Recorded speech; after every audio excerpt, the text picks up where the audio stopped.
Hello and welcome to the Phoenix Productions broadcast of the women's and men's basketball of your Atchison Phoenix versus your Highland Park Scots. We are just waiting. The JV game just finished up, so it should be about 20 minutes before the women's game gets started.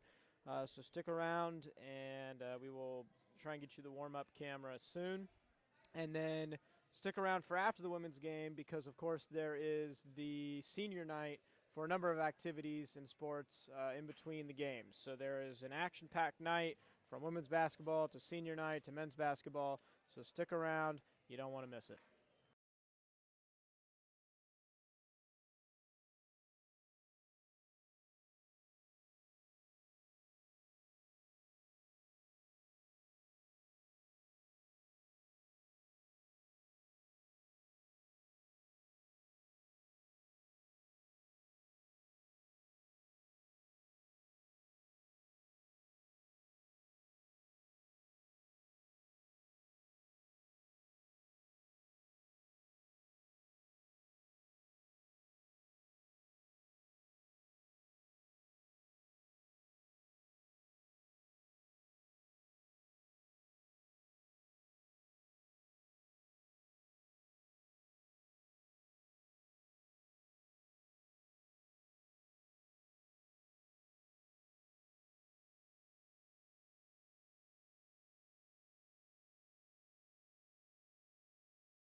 Hello and welcome in to your Phoenix Productions broadcast of the Atchison Phoenix versus the Highland Park Scots.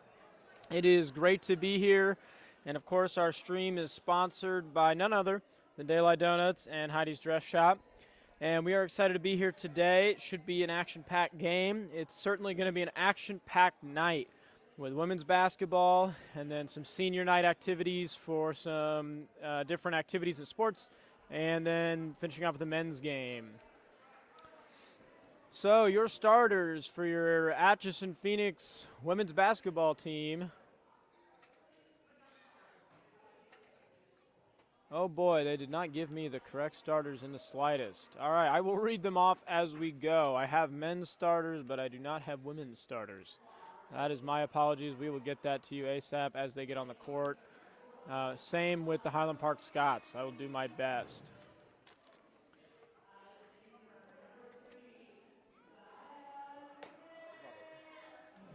I am indeed commentating on my own tonight, which is both thrilling and also means that you're stuck with me. So I hope that you guys are excited. Allow me to introduce myself, I suppose, before I get talking on the mic too much. My name is Mr. Gentry. I am the teacher here for the Atchison High Video Productions, or we call ourselves Phoenix Productions. And I'm glad to be here. I love women's basketball, love being able to be here. The lights dim as our Atchison women's Phoenix basketball team gets ready to come down the tunnel. There is Kaya Downing as our first starter for the Phoenix.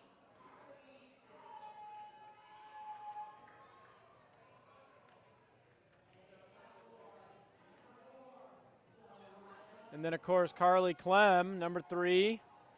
The next is number 4, Zanaya Burge.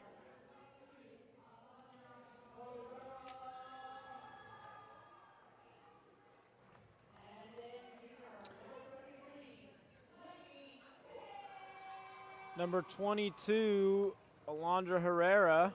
And then number 33, Lainey Tate. Those are your starters for tonight. Mark them down, fit them in your head. Wonderful team, wonderful to see them playing. We're getting some crowd noise pumping in. That way you guys can feel the electricity.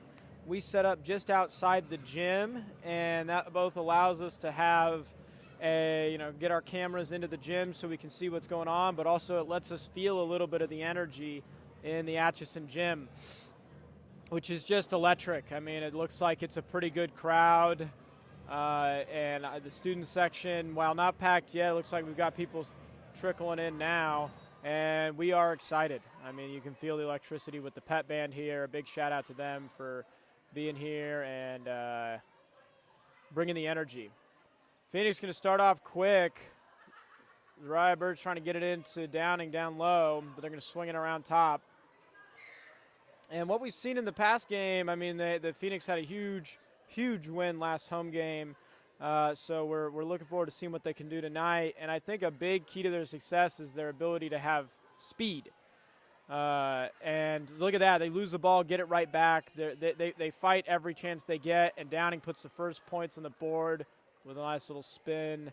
And, I would call it a long 2. So the Phoenix get on the scoreboard first here as the Scots see what they can do. Phoenix running a zone defense here. That's going to leave open a 3, but it's going to be a big miss, long rebound, and Lainey Tate's there to scoop it up. And I think that's, for me, the name of the game in women's basketball has always been rebounds and pressure. If you can get rebounds both offensively and defensively, you're going to win the game. And if you can apply pressure to their team, both defensively and in transition, you're going to end up with a big advantage. Kai Downing with a nice rebound there after some great defense by Clem. And the Phoenix just cannot quite hold on to the ball, as they're going to call that for a jump.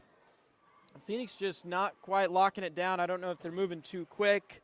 You have those first 5 jitters that come with starting the game.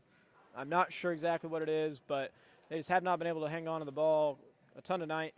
But the Scots will bring it on down. as Burge is all over it on defense. I mean, a fantastic defensive player. I mean, great at applying that pressure and being all over him and getting steals. I mean, she had a record night for steals last home game. And there's your second chance points showing their face there as the Scots are able to get 2 rebounds right there, and then as they reset the offense. And they're definitely looking for something different here. And finally, the Phoenix pick up the rebound, send it the other way.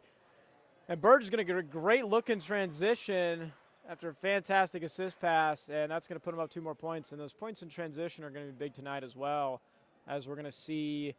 I mean, that's going to be a defining factor here, just as rebounds is. And they're gonna call the jump ball there, and that will go Phoenix way. Great defense there. I mean, I worried they were going to call the foul, but they ended up with the jump ball, and so that's how you know it's good defense. Herrera is going to bring down the court for us. And you look at this Phoenix team, and definitely one of their biggest limitations is the roster size. I mean, you've got a small team, a roster that's only, 8 players deep after injuries, sometimes even, 7 after injuries. And that's tough because it means that you've got your best players playing constantly. And this is a young team, too. Lots of sophomores, a couple freshmen, and, of course, Kai Downing, your senior. And so you look at that map and you go, that's a young team, which is both promising in terms of their ability to grow and get better, but it also means that, that some of that endurance that you build up over the years just isn't there yet through no fault of their own. And so, you see late fourth quarter sometimes is where the Phoenix struggle because they just, the legs are hard to find. The juice is hard to find. A big shot there. And that will go Scots' way after a little tip. And Scots will have to bring it down. We're seeing great ball motion from the Phoenix tonight. Really, I am enjoying that. I think, that's something they definitely struggled with last game was getting the ball moving back and forth. As I think Kai Downing's just going to get called for the foul there. I think she tripped up, didn't mean to draw the foul. And we're at about 4 minutes, 30 seconds left in this first quarter here. And you see Coach Reband talking to the ref there. If only we could know what they were saying. Someday we might be in the gym. You never know.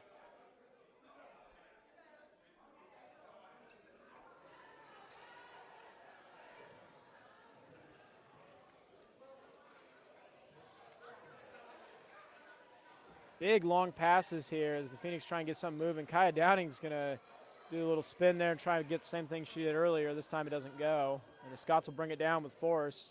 Looking for something here. The Scots have not been able to truly get their offense going as Herrera and Burge combine for a big steal there. And they're going to keep it in bounds. That was fantastic play. And this time it's going to bounce off the Scots and stay Phoenix ball.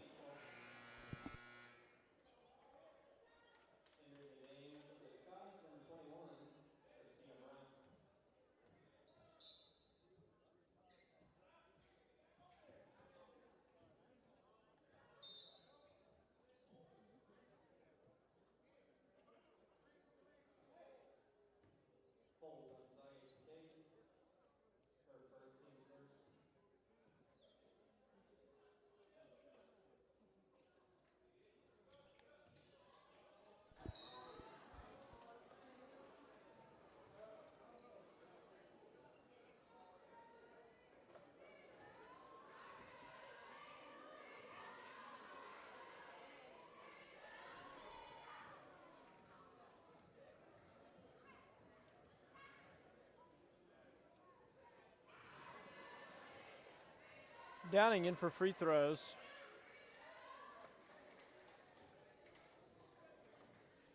Missed the first one. See if she can sink the second. Drains it, makes it look easy. And the Scots will bring it down. No press from the Phoenix yet tonight. I think Coach Reband has learned that, as much as the press is good for having that pressure, it definitely drains your energy quicker as the Phoenix forced to travel there, and that'll be a turnover Phoenix will bring it down.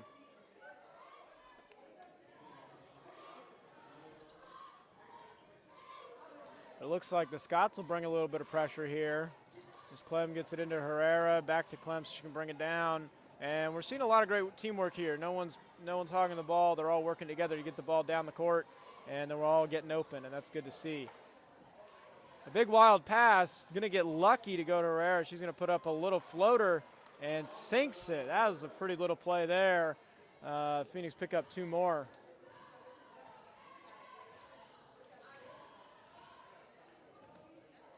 The Scots looking to make something happen. This zone defense has definitely been tough for them as they've not been able to hit their long shots, and they haven't been able to make their second chance points. As Herrera, nice little block there.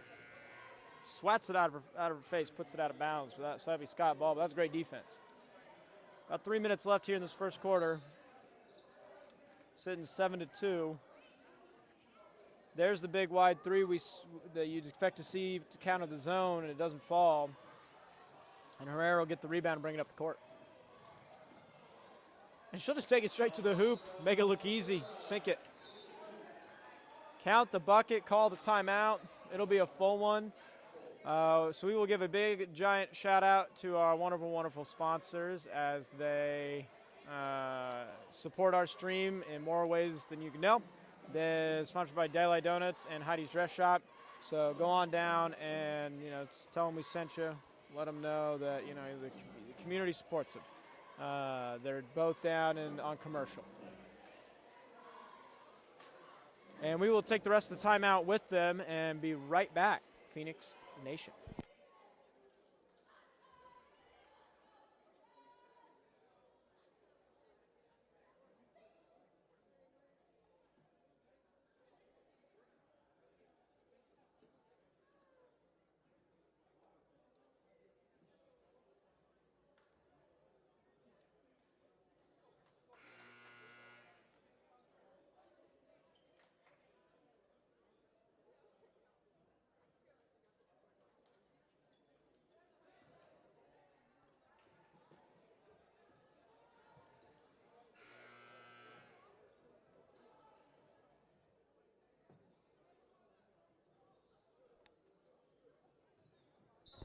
We are back after the timeout. The Scots will bring the ball down.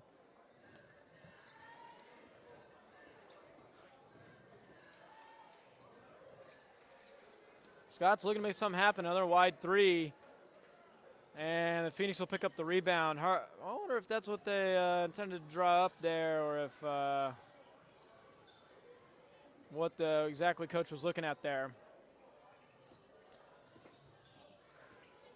Scots haven't yet figured out how to break this Phoenix defense. They have tried a couple different things. As Herrera gets the stuff, and she will take that all the way to the hoop and just lays it on in. Easy money.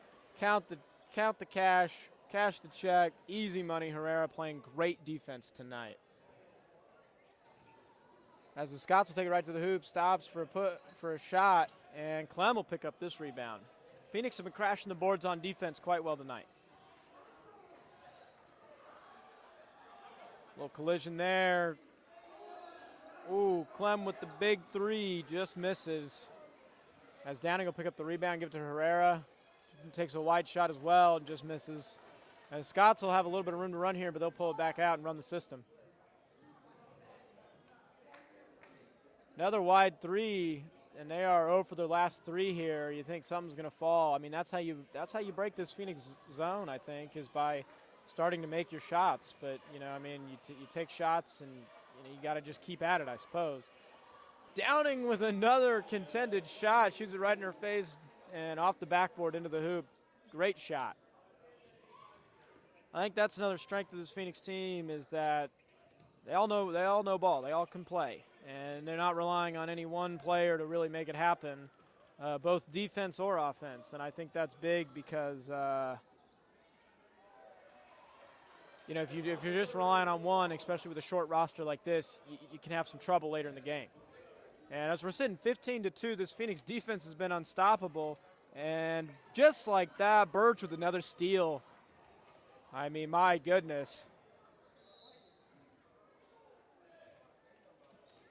Not sure if that call was on the floor. It looks like indeed they're going to count the basket. Or did that go in? Am I blind as a bat? But certainly the foul was indeed shooting. It looks like she missed it. They'll be shooting 2. And that'll be the Scots' 3rd foul of the night. And with 28 seconds left, that won't affect this quarter, but it does go on the book. You know, it is, you got tracking those fouls across quarters. It matters late game.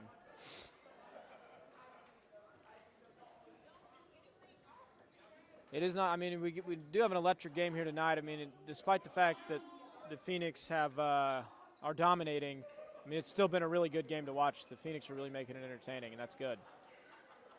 Downing puts up a shot. I think she could take a little bit more time on that. She's got great form. She's a great shooter. I think she's rushing her shots from the energy of the game and the clock being, running down. I think she takes a little extra time. I think she'd nail a couple extra of those. Phoenix will bring it down with about 5 seconds left here. See if they can do something. We're going to see a little pop stop. Not sure what they're going to do. Don't know if she got the shot off. But she missed anyway. And that'll bring us to the end of the first quarter here. Your Phoenix are up 15-2. And we will take this time with them and be right back in probably about 90 seconds would be my guess.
Welcome back after the first quarter break. Of course, big shout out to our sponsors. We love them. You guys know them. Make sure to check them out. We send them your way. I might, sound like a broken record by the end of the night, but truly, indeed, they are the greatest. Scots will start with the ball, and Burge is going to be applying pressure quick, making them think on their feet, breaking what looks like the start of the play there. And just like that, the Phoenix pressure is going to end up with a turnover here. Downing's going to end up with it and get it to Herrera, who will bring it down for us. And just like that, whatever play was drawn up, the Phoenix managed to break and to bring it down. And I think they're really showing that not only are they good individual players, but they're very good at working as a team. A little lucky touch there as it stays with Clem. She gets it to Herrera, who dished it back out. But this time it gets stolen. The Scots with the steal and will bring it right down, and they will sink the layup to get some points in transition. And it looks like we now have Malicia Ross on the court, number 2. Keep an eye out as she brings some fresh legs to this team. As I've said, with a short roster, I mean, having those subs is ever important. Clem gets a knock from her hands, but Downing is there to snatch it up. And it looks like they'll call the foul on the Scots, so it'll be Phoenix ball from the far side.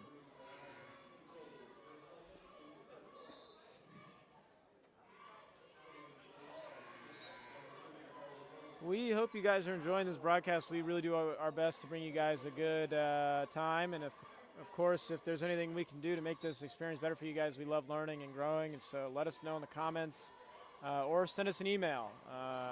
You can always find our email on the YouTube channel as well, and that'll email me directly. And you can let us know your thoughts and if there's things we can do to make your experience better. Clem with the long 3. Took a double bounce but didn't fall. Herrera will eventually pick up the ball and doesn't get the shot off, and it'll be a foul on the floor, and that'll bring two fouls for the Scots so far in just under 2 minutes here. If you're hearing any background talking, there is indeed a very energetic group below us in the Commons area. And that's just the joys of live broadcast, right? As the Phoenix almost get scored on there, but after getting back on defense, they're able to make sure the points don't stay. And the Scots will inbound the ball, and they're going to try and set some up here to snap some points. We've seen they've broken from trying to hit the threes, and now they're trying to get into the paint, see what they can do. But Clem will steal a nice rebound there. And they are all over the place, and that looks like Lainey Tate will pick up a foul there. Indeed. So that'll be Scott's ball coming out. I don't think Tate meant to foul him, but it looked like as everyone's going down, she gets, it seems like a little push with the hips, even unknowing. Scott's really working the ball quick this time around. I mean, they are making lob passes and being quick, and just not quite able to make the points sink. I think if you count up the Scots' missed opportunities here, I mean, this game's looking more like 15-10, 15-12 here. So the Phoenix got to thank both their defense, but also a little bit of lady luck here. And the Scots will move quick here to see if they can get up a shot.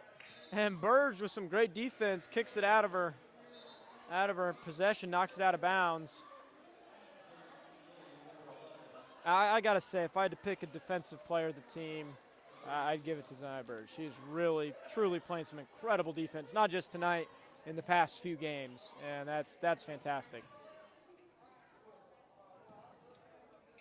Big shot from number 1 on the Scots.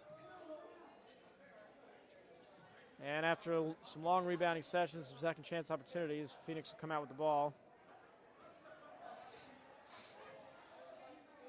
And currently, this is a scoreless quarter, almost 2.5 to almost 3 minutes in, and nobody's been able to put any points on the board. Some missed opportunities, some missed shots, and just not quite able to make it happen yet. As the Scots will move in force here, that's what they've been trying to do, is really raise the energy, but just not able to hang on to the ball and finish it through. But I certainly am interested in the approach and think I think it'll be interesting to see if they keep at it, because they tried to break the zone defense with the 3, but after, I believe, 3 to 4 missed shots on the 3, they've now gone to this fast-paced, high-energy offense where they're really just trying to get the ball down the court, a little dish pass here, dish pass there, and trying to get the layup or get the shot off, and just haven't been able to do it. So I don't know if they'll stick with this approach or if they'll switch it up again. The Phoenix have been unwavered, though. I mean, the defense is working, and if it ain't broke, don't fix it. They have really stuck to the defense and played hard at it, and still been able to apply pressure even with not a lot of subs. I mean, I think we've seen 1-2 subs for the Phoenix come on, which is not a lot, as we are back to our starters on the court for the Phoenix, which a lot of minutes played for a lot of younger students is great. I mean, that's great. You want to see athletes be able to develop, and in order to develop, they need time. They need time on the court, whether it's during big wins, big losses, tight games, whatever it may be. And this defense is working. I mean, they are not able to get the ball totally swung around the top of the key, which is what they'd want to be doing. Oh, and Kaya Downing will pick up the foul there. She's not happy about it. Blocked the N1, but picked up the foul. That is her second foul of the game and the second foul of the Phoenix for the quarter. Lots of energy out here in the comments tonight, if you can't tell. If you can, then a big shout out to them.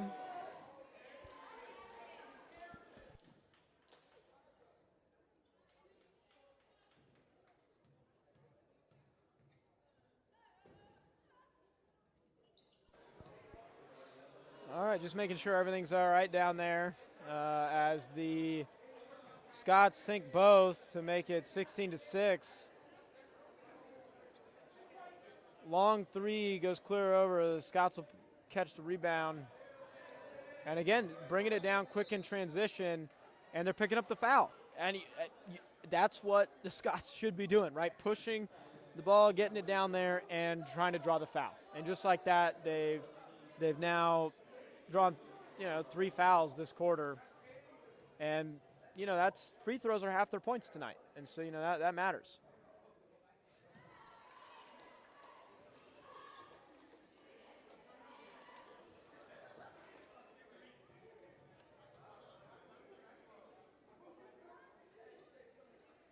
1-1 on the free throws brings it 16-7. And now the press will start. The pressure's on for the Phoenix. They've got to get some points on the board. They've got to make something happen. Move the what's the word I'm looking for? The energy, the momentum. There you go. The momentum, and just like that, they just about lost the ball. Herrera's going to see if she can make something happen. She's been great to be able to get the ball down there on her own and be able to capitalize opportunities. We're going to see a big three and drills it. Big three-pointer from the Phoenix there to make it happen. And that's exactly what they needed. Rebound's going to take the opportunity to slow the game down, takes the timeout after a big three. And it will indeed be a full timeout. So we will thank our sponsors and say a huge thank you to Daylight Donuts and Heidi's Dress Shop. In case you don't know them and the names don't explain it, Daylight Donuts provides best donuts in Atchison, best donuts in the area, and we enjoy them every week at Phoenix Productions. And I got to say, their biscuits and gravy are a weak spot for me. I love them. And of course, Heidi's Dress Shop. If you need anything from a cocktail dress to a prom dress, they've got you. And with personalized service and really providing that boutique experience in a town that doesn't have a lot of other options. And so that's great to see. So definitely show our sponsors some love. They love us. We love them. And we will take this next 20 seconds with them.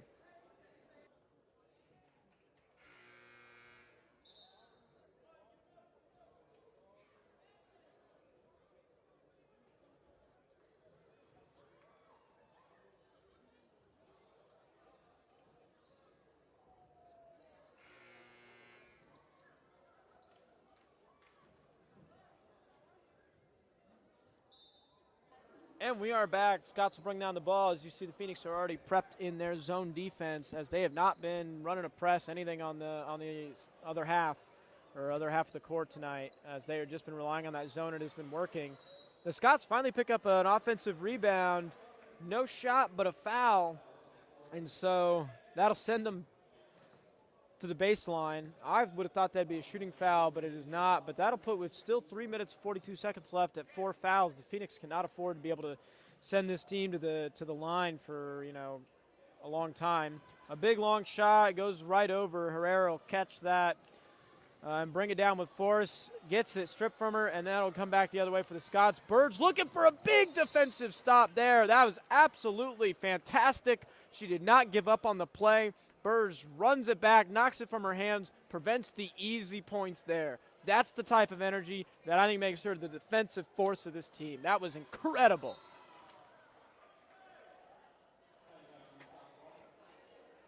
And Scott's able to keep possession of the ball, but the Phoenix defense not making it easy. And I think that's what we're seeing here, is that even when the Phoenix aren't able to score, just 4 points in this quarter, they're able to defensively make up for it. That's truly incredible defense. And I think if you knock away a couple of those fouls, they'd be playing perfect defense. But, the Scots have switched it up, and I got to give it to the Scots, too, in that regard. I've been able to switch it up and try something different and be able to draw the fouls to put some points on the board. If they sink all their free throws, that cuts the lead by a bit. And if you count their second chance points, then we got a ball game. And so the Phoenix are really relying on their defense here to keep this happening. And I think, as they say, offense sells tickets, defense wins games. And the second chance points there for the Scots, as they're able to put it back up, but not able to draw the foul, which is good. Phoenix has been able to just play straight-up defense, textbook, as Burge will draw the foul there. My bad. I think they called the travel. I think I missed the call there. That'll be a travel, so it'll be Scots ball coming out. That's my bad. As Burge got swallowed up there by a couple defenders. And the Scots going to try it. Oh, my goodness. Just like that, Burge already putting the pressure on him. No foul there, and that'll indeed be Phoenix ball. I think the Scots wanted the foul there. Driving through heavy defense. That's kind of the ultimate, referee conundrum, right? If a player makes a good dribble drive through 3 defenders. Are they entitled to the foul because they're outnumbered and they're playing, they're doing a good dribble drive, or are they, bullheaded for driving right into oncoming traffic? I think that's a tough one for the referees, on either side. You want it to go your way always. As the Scots get a little pickoff there, but lose control, and that'll go right out of bounds. And I mean, I gotta give it to the Phoenix. They've gotten back on defense every time, and they've been able to stop 6 to 8 points in transition here tonight, and that's big. Herrera and Clem going to bring it down the court, try and make it happen, and they are just getting swallowed up, this press defense, and they're finally able to get a little break here. This will really be a test for the Phoenix ball control and see what they can do. A fantastic little push pass from Burge to Ross, and Ross will pick up the points. Great to see Milicia back on the court, as it looks like Downing's getting some rest and still able to score points in the paint. That's good. Long three, rolls off the rim, and Phoenix not able to get the rebound, but it'll be off the Scots to go out. Ref hesitated there with the call. I thought it would have gone the other way, but I don't always have the best angle. Herrera will bring it down for us. And we truly have, look at that. They're double teaming it's almost like a 2-3 man zone here for the Scots. And Phoenix will draw the foul there. Laney Tate will draw the foul. And that'll put them into the bonus. Which, if you had been watching this game just 2 minutes ago, you really would have thought that the Phoenix would be putting the Scots into the bonus, the way they were able to, within 2.5 minutes, get 3 fouls called on them. And that is the 3rd foul for the Scots, number 3, Kincaid. And so that is her 3rd foul, and that's going to be tough for the Scots later down the line. As this is still only the first half.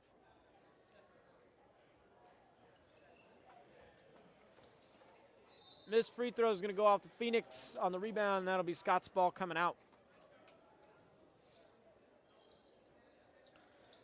But stay tuned, folks. There will indeed be some senior night activities for our extracurriculars, everything from video productions to, what else? There's, I think, wrestling.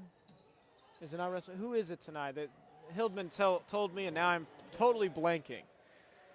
But I know that there's some senior activities for some extracurriculars that we are not able to broadcast. So stick around so you can see those seniors and the hard work they've put in. As the Phoenix able to switch the ball around to here, and they're finally getting their ball handling under control and making some good passes. And some long passes that you get, your stomach drops a bit as Herrera just puts it, pedal to the metal there, rubber to pavement, puts the ball up, sinks it.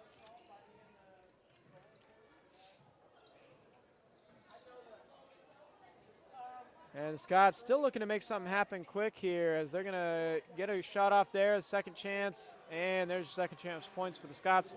Cut the lead to 10, 23-13, 35 seconds left in this first half. And let's see what the Phoenix do here. They're going to be able to run the clock down, hopefully get one shot off here, make it. Just kidding. Clem's going to go big and drill it. Number 3, Carly Clem with a big 3. Cash that check. That's easy money for the Phoenix. She's making it look easy. As Burge gets the steal and then almost falls out of bounds, picks it up anyway for almost some points in transition for the Phoenix. Fantastic defense nonetheless. With just 5 seconds left here, the Scots are going to need to get a shot off. It is just short, and that'll stop the clock with 1.9 seconds left. Barely enough time to get a shot off. I believe they should be able to get the ball in and just heave up a prayer, or they might just dribble it on out. Indeed they do. All right, so at the half, it is Phoenix 26, Scots 13. Has been a fantastic game so far. We will take the halftime with them. Of course, before I leave you, I got to give a big shout out to our sponsors that make everything possible here for us. And so we will be right back after the half. That is 9 minutes, 50 seconds from now. And thank you for watching, and we'll be right back.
We are back. We are trying to get our roaming camera set up, so I apologize for the delay. It is good to be back as we start this second half.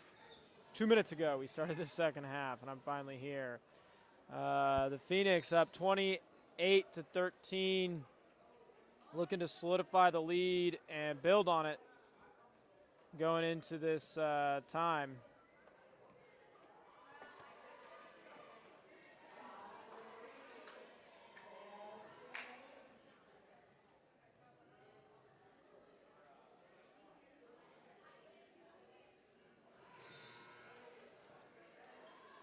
Clem shooting free throws for the Phoenix.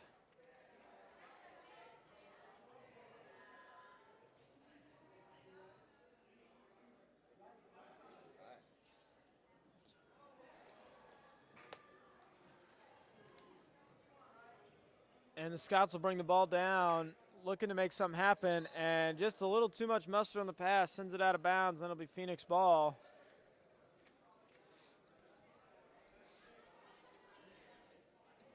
And Herrera will bring it down the court for us. With a great screen. Little dish to the side. Laney Tate takes a three, and that'll bounce off the Scots and stay Phoenix ball. Little luck there, I'd call that.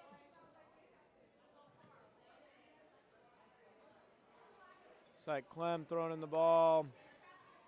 Laney Tate's wide open. Little dish to Herrera. Takes a little shot. Just short.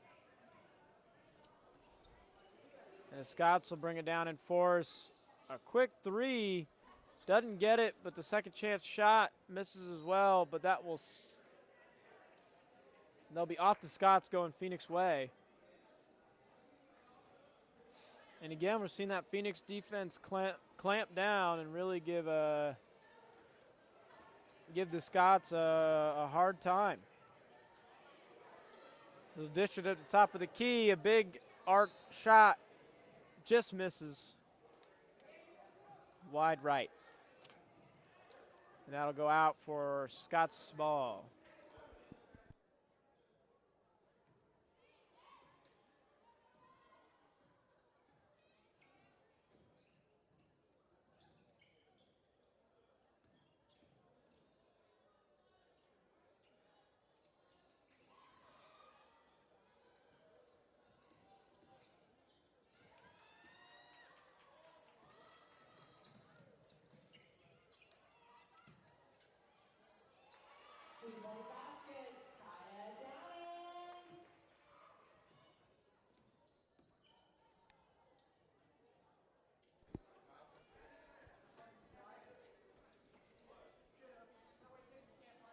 Scott's looking to drive the ball and will draw the foul to be shooting two.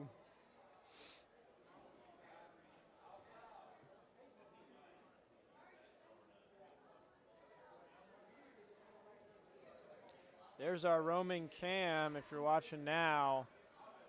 I need to adjust the settings a touch, a little overexposed, but it's a nice shot. There it is. We can be able to bring you guys courtside shots, get you guys closer to the action. You really see the detail on the referee's face now, you know. Scott's down 16. If they sink the free throw, that'll cut the lead to 15. As the Phoenix have been playing lights out defense all night. And the pressure's backed a little bit off from the Scots, and the Phoenix are able to get the ball down the court. Not too much hassle. Looking to swing it around top. They've really been having a little bit of trouble as Ross will draw the travel. Not exactly what we wanted there.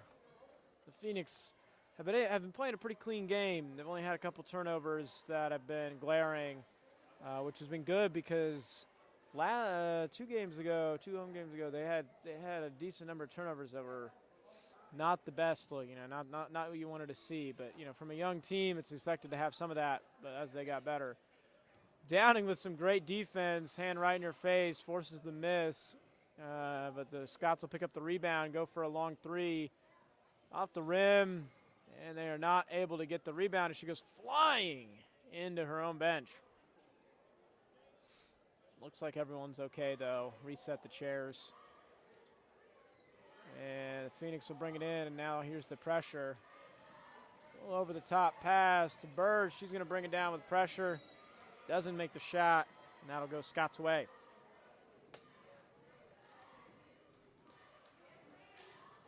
As Phoenix get back on D, they've been really sticking with this, no press defense, and it's really been working out for them, and I think it keeps the legs fresh. When you have a tight roster. And just like that, a big steal. They're going to send it the other way. Herrera is going to try and dish it to Burge.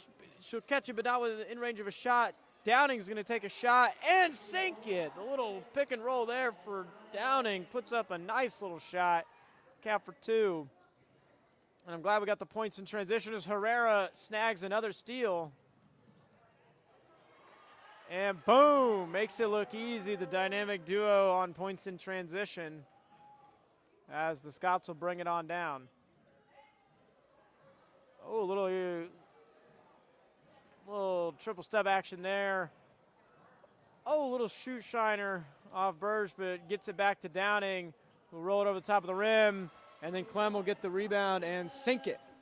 And we are now seeing this team function with some high-octane fuel here as they are just working hard, and when they're working together.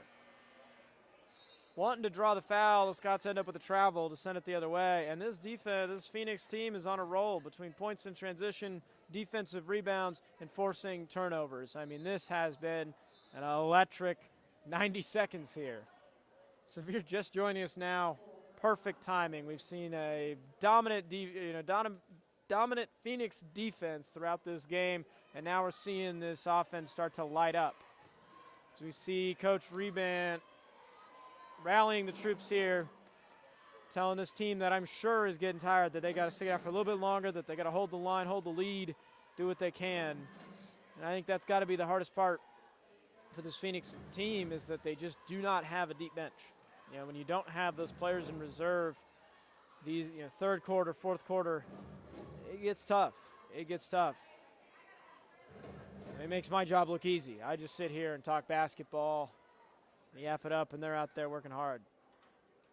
And I think this is when those, these third and fourth quarters that are really hard now, they help build this young team up to be when they're, a year, 2 years from now, that those third, fourth quarters, maybe they're having to play more minutes than the average. They've still got gas in the tank. They've still got endurance. They've still got the ability to fight on. And so while I know they're probably feeling it now, going through it now helps them in the future, and that's what you want as a Phoenix fan, is you want to be able to see this team grow.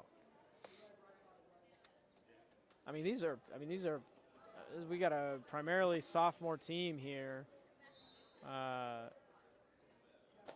with the only upperclassmen regularly on the court being Tate and Downing.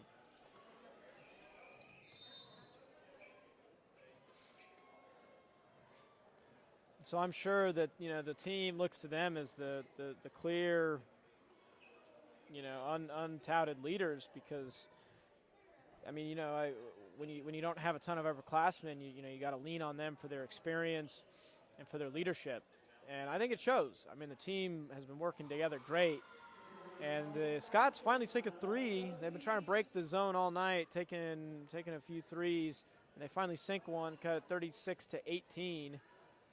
With 2 minutes left here in the third quarter, the Scots just about force a turnover there. It'll be tipped off Scott hands to go to the Phoenix. I just noticed recently the addition, after some nice points there, nice little dribble drive there to make it happen. I've noticed the addition of a shot clock to the Phoenix gym. If you look closely at the top of the scoreboard, hanging off the left side of the post it's attached to, you see the shot clocks, and I have not seen them used yet. If I'm understanding Keisha rules correctly, and if I'm wrong, somebody correct me, that both teams have to agree to using it if they're there. As Keisha doesn't provide them, it's up to the schools to eventually get them, and so some schools have them, some schools don't yet. And I know it took the Phoenix a little bit to get theirs, but it looks like they're up. And so I think it's up to the schools if they're going to use them, which I think most currently are electing not to. But I believe in postseason play, they are mandatory, from what I understand, is that in postseason play, no matter where they're at, I think you do have to have them.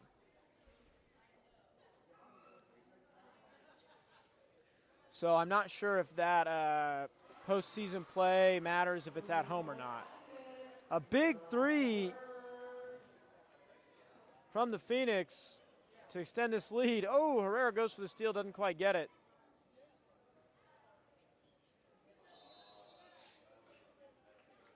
And looks like a lane violation there.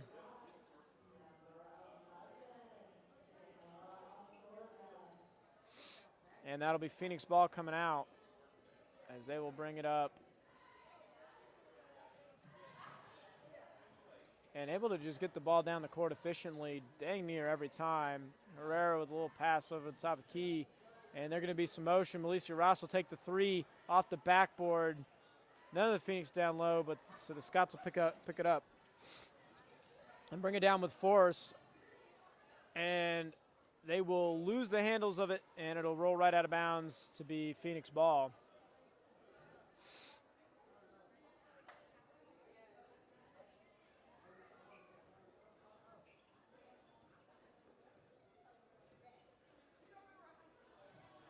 Phoenix looking to make something happen here. Some lob passes across the top. And with just 20 seconds left here, we're going to see what they can get. A little shot there. Scots will pick up the rebound. They're going to bring it down and try and get one shot off here before the end of the quarter. The big three rattles out. And the Phoenix will look like they will take a big long shot. Just misses. And that'll send us to the end of the third quarter here with a score of 41-18. The Phoenix are pulling away. So we will thank our sponsors, the wonderful Daylight Donuts and Heidi's Dress Shop.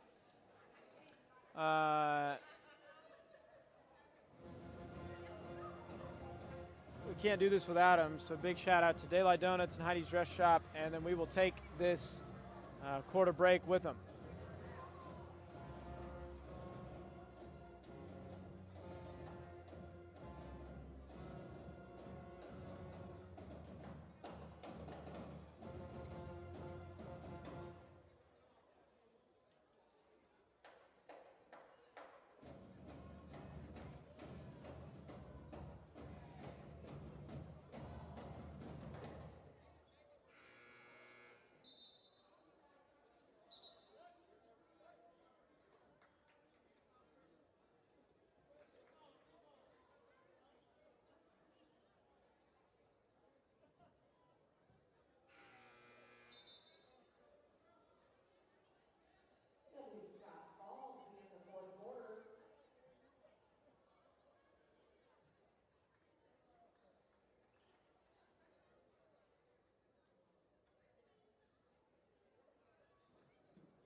And we are back to start the fourth quarter here. As time clicks down, the Scots got to figure something out, and the Phoenix will be after a big lead here and trying to keep it up. As a little floater goes up, misses, and Clem will pick up the rebound. A big long pass to Burge gets knocked away to be Scots' ball, but I love the idea, getting the ball down quick and really turning the favor as the Scots have been trying to push the issue, getting that back to them. And once again, Phoenix in the zone. Oh, they're going to call the reach there. And that'll be the Phoenix first of the quarter in this fourth quarter here. Big shout out to Mr. Clarity. Got to give a big shout out to our admin and their support they give us, him and Dr. Williams both, and the amazing Mr. Lukanov. Being able to, keep track of everything and make these events run smoothly. So big shout out to them. Phoenix are bringing it down. Herrera showing off the skills, gets batted away a little bit. And they're going to actually call for the backcourt violation. I thought it looked like it was tipped, but that'll be Scott's ball coming out.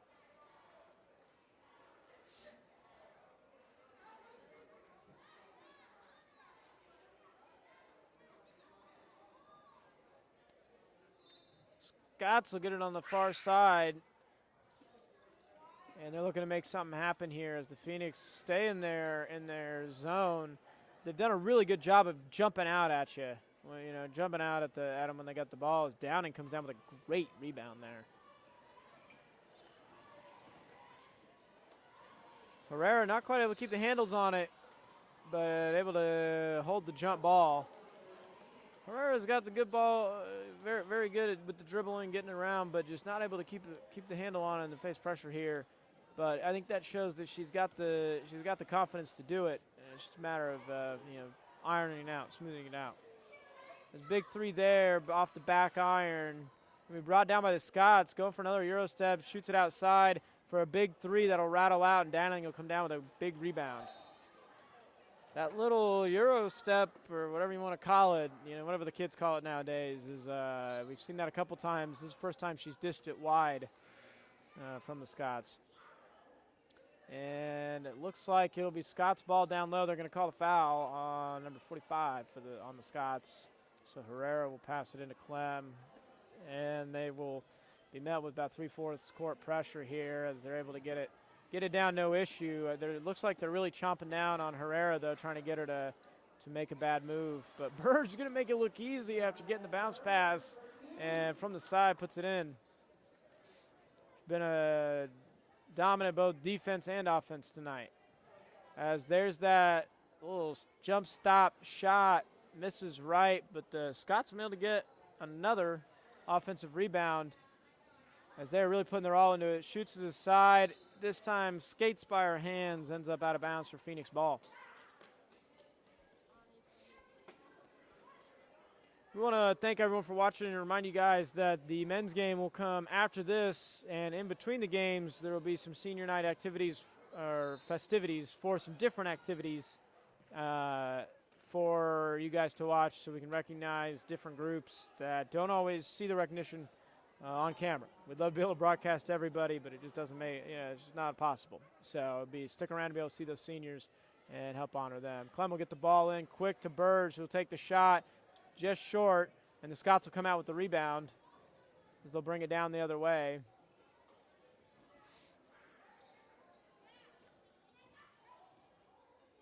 Drops his shoulder, goes for the shot, will draw the foul. Fascinating to see that's from. Downing was putting up some textbook defense there, straight up and down, not swinging with the hips.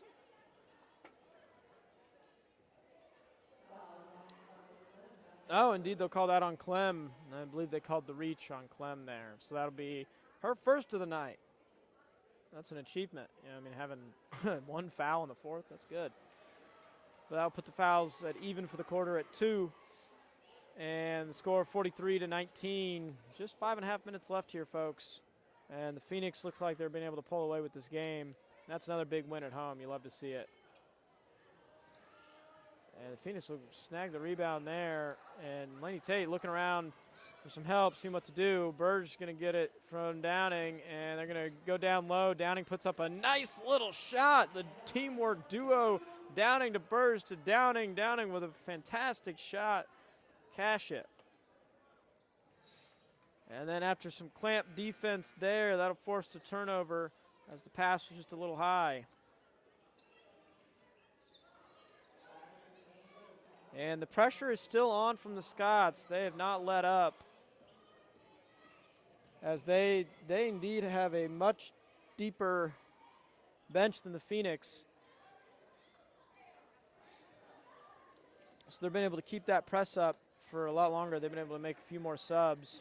Cross-court pass, going to give way to a little floater layup, but Herrera's going to come down with the rebound. It's off Burge's shoulder, but she recovers, picks it up, gets it to Downing. Downing going to flip around for a shot off the iron, and the Scots will come away with it.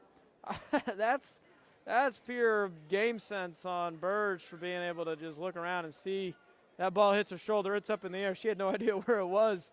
Clocks it, gets the pass off. That's impressive. As the Scots unable to sink a point there. I think if you count second chance shots, free throws, and points in transition that have been denied by the Phoenix, that's a ball game. So the Phoenix have done a great job on defense this game, and I'd say that's definitely been big. The whole team playing fantastic defense.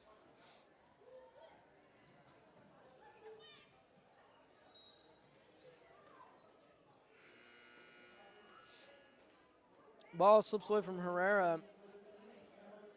Goes to the Scots, and I'm not sure exactly what happened. I'm trying to figure it out.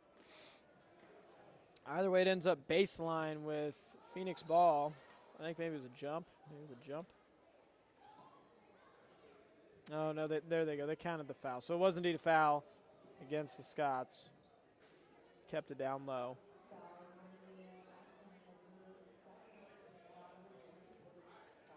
Quick inbound, big three off the back iron.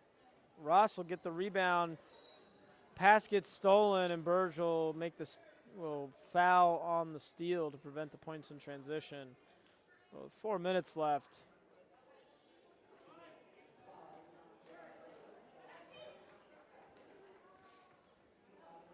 Why stress yourself out? Why why do the foul? The Scots making wild passes, trying to get something to work. Big three off the backboard. It's going to go to Clem, will bring it down.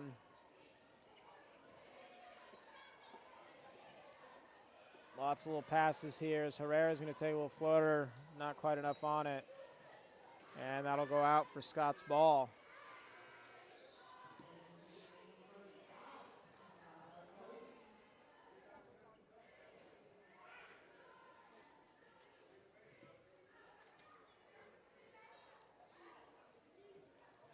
Scots will bring it down. Bird's there to meet him. Gets the tip, doesn't quite get the steal. She's just been electric on defense tonight. And here comes the double team. He's able to spin out of it. Takes a wild shot. It's going to bounce off Phoenix hands, though. Stay with the Scots down at the baseline.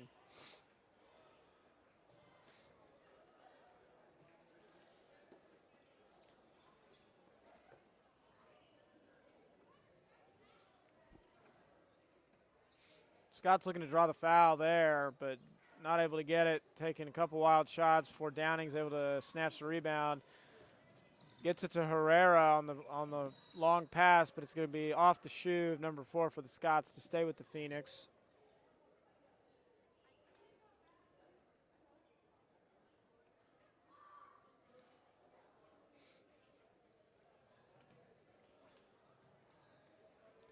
It's going to be knocked out of the hands, but they're going to call the tip. Big three, trickles off the back. Scots will pick it up and bring it down the other way. Just about get another Phoenix steal. Got to come up with a name for those at this point, the way the Phoenix have been able to jump on the ball. Yeah, maybe it's the Phoenix swoop because they swoop in for the steal. I don't know. We'll brainstorm here, Phoenix Production, see if we can come up with something clever. See if they can, maybe they, I don't know, the Phoenix dive, the Phoenix, the what, Kenny? We'll come up with something here. I'm not sure exactly what.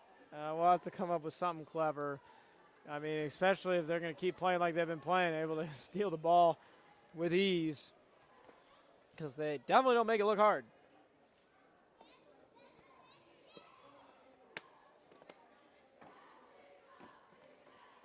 Big shout out to everyone watching here tonight. It's always great to see people supporting the stream, supporting the team, and we know that they like being able to know that people are watching even if they can't make it in.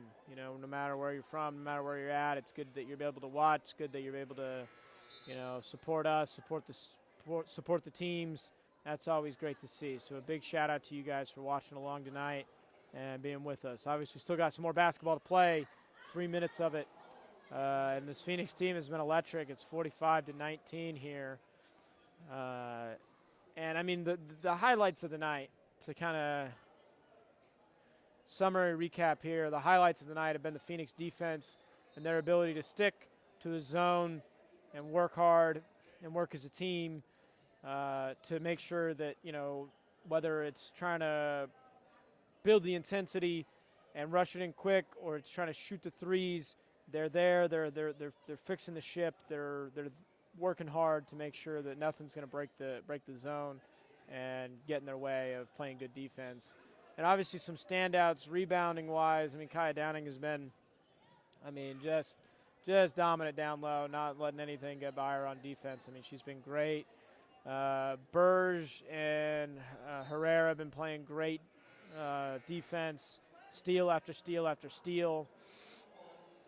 And then the work getting down on defense, I mean, the amount of points that have been stopped in transition by a number of Phoenix tonight, not letting them get those easy points after when the ball gets stolen from them. Downing with a little block and then picks up the rebound. Over the shoulder pass to Herrera. They're going to swing around top of the key. And we've seen Burge and Downing working together too. Clem has had some great shots. Everybody's been working really hard. It's been hard to really nail down a truly standout player for the Phoenix. But that's been the highlights of the night. It's been the Phoenix defense and their ability to work together and stand strong there, but also their ability to work together on offense, both in transition and in in the system to make some good shots and to make some good points. Scots take a big three off the front, but they're going to get the rebound, dish it out wide. A couple good passes around the top of the key, gets it to their, well, I would say who's their best player, but I believe that's going to be coming out for Phoenix ball. Overall, truly, really, really good game to watch here. It's been a pleasure to be able to watch this Phoenix basketball team play so well and to have a big home game win. I mean, when we talk to them, ask them, what their favorite, games are, they talk about the energy of the home games and, and how getting to see the crowd and knowing that people are watching is big. It gives them a lot of energy, a lot of intensity, and helps them fight on, especially with, as we've said all night, was such an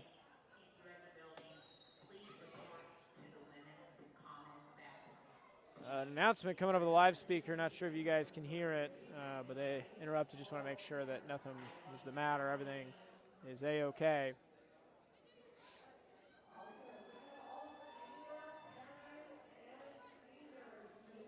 Minute 14 left here. The Phoenix are going to try and walk this one out.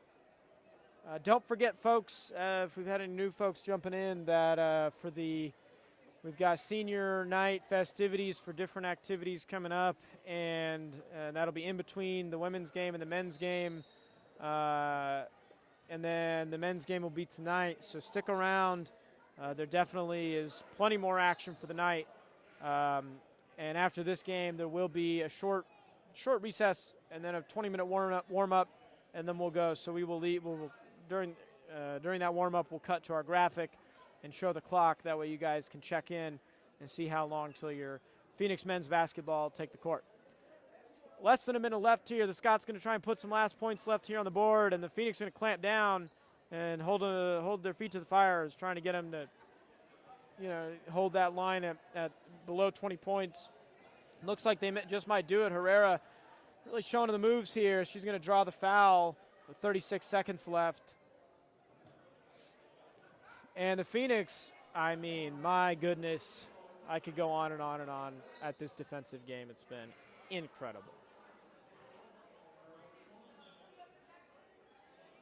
The student section starting to fill up. ESPN night, that's the theme, I believe. It looks like the parent section is starting to fill up too.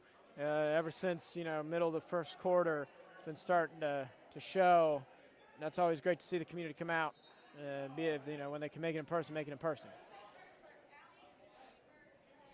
Herrera going to try and just hold on to it, get some dribble drive, get some passes in around top of the key.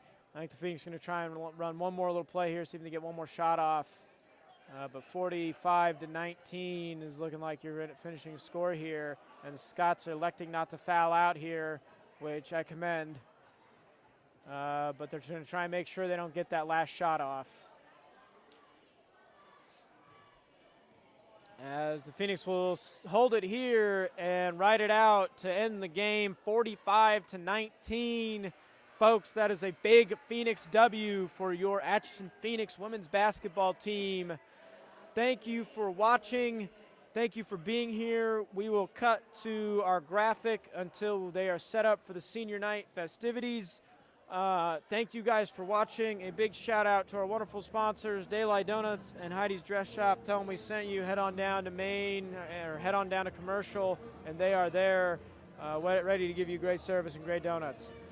We will cut for now, and we will be back. Thank you for watching.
Hello and welcome. I have returned. We are getting our camera set up now, so that way we can give you guys a good shot of the senior night festivities. I misspoke earlier, folks. If you are watching, this is indeed all of the senior nights for your winter activities.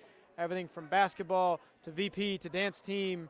So if you are tuning in to watch your student or athlete, grandchild, nephew, niece, friend, whatever it may be, they are probably here and live. So we will bring you that. I'll try and get you a couple different camera angles.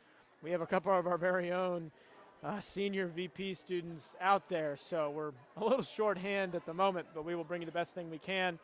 As here they come, we will cut to the audio from our camera in the gym to try and get you guys the speaker audio. And jazz band. After high school, Allie plans to attend BYU, Idaho to major in physics, astronomy, and minor in art. Our next senior is Kenny Sandlin. Kenny is being escorted by Brady Hunter. While attending AHS, Kenny has participated in bowling, DP, CTE ambassador, broadcasting, and JAG. After high school, Kenny plans to go straight into the workforce and then go to college to major in journalism.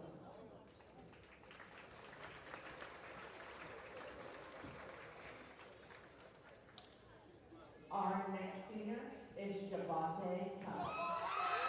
Javante is being escorted by his parents, Missy Hudson and Mario Cup.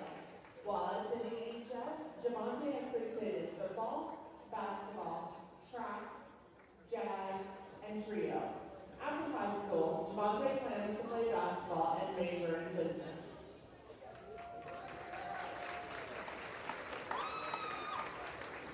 Our next senior is Yogi Purdy.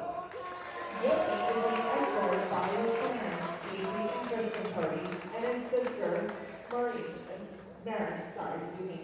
While attending AHS, Yogi has participated in baseball, basketball, football, National Honor Society, Student Ambassadors, K's Club, and Unified Champions. After high school, Yogi plans to attend Hopkinville Community College to play baseball and pursue a degree in the medical field.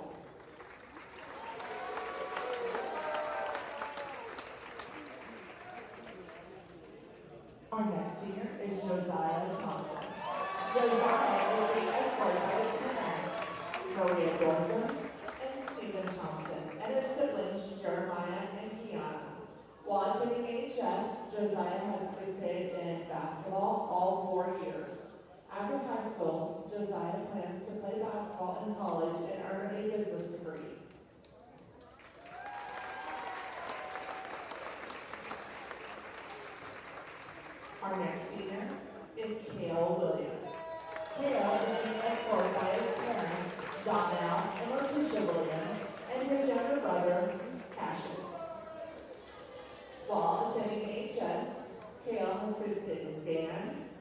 basketball, football, soccer, and JAG-K.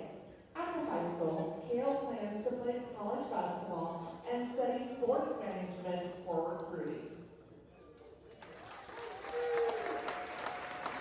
Let's get a round of applause for our video production and boys basketball team.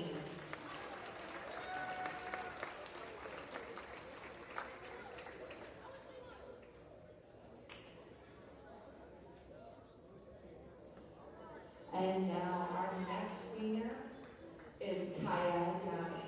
Kaya is the mother, Sarah Yanni, and brother, Sarah Taylor Jr. While attending AHS, Kaya has participated in basketball, dance, volleyball, student council, JAG, and class president. After high school, Kaya plans to go to college to continue playing basketball and further her education in business.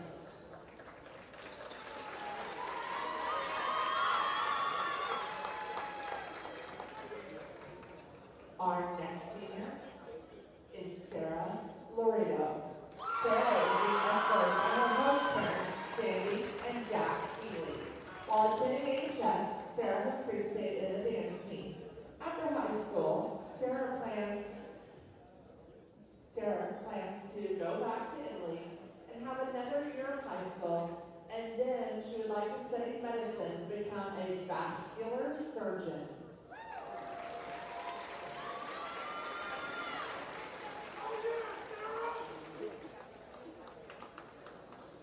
Our next senior is Lily Adams.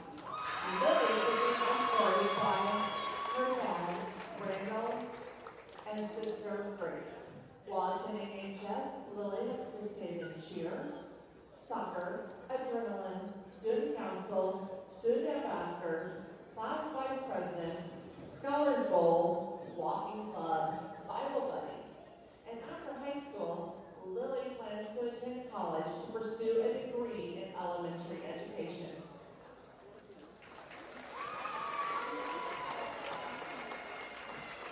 Our next senior is Divinity Grove. Divinity is being escorted by her father, Alex, and boyfriend, Tristan. While attending AHS, Divinity has participated in adrenaline, show choir, cheer, track and field. After high school, Divinity plans to further her education in early childhood education in hopes to become a Head Start or elementary teacher.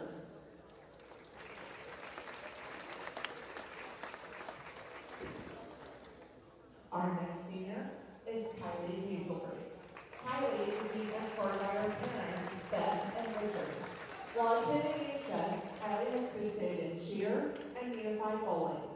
After high school, Kylie plans to go enter the workforce.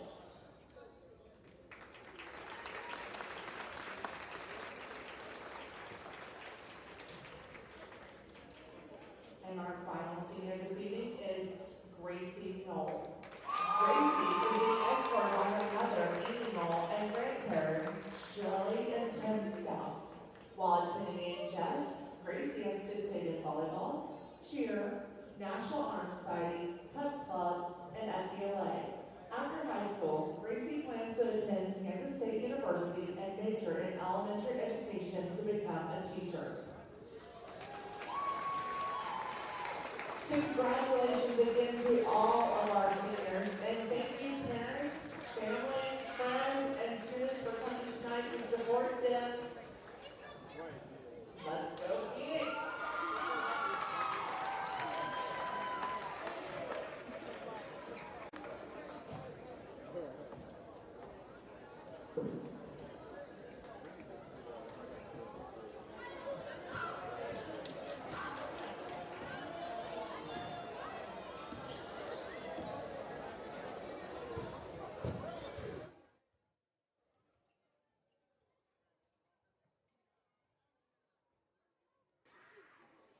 Hello and welcome back, or I should say, welcome me back after the senior night festivities.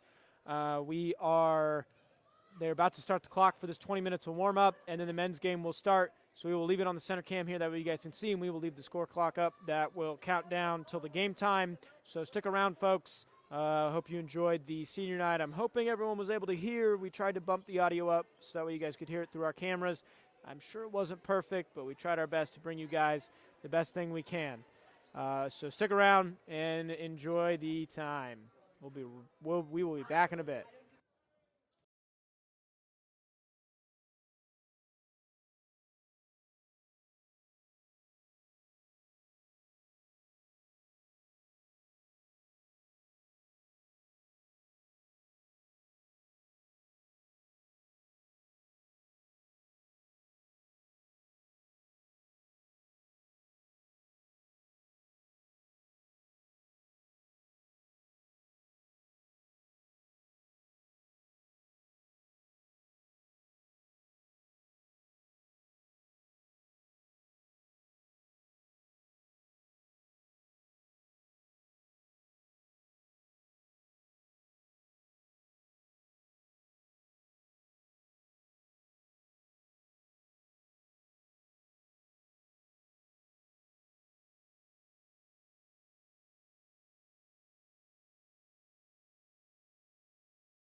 Welcome back to the Phoenix Productions broadcast of your Atchison High School Phoenix against your Topeka Highland Scots. This is the Phoenix men's game, and we are excited to be here. We're excited to be back. I am Mr. Gentry, the teacher of the video productions here at Atchison High, and I am joined this game by none other than Robert Finnegan.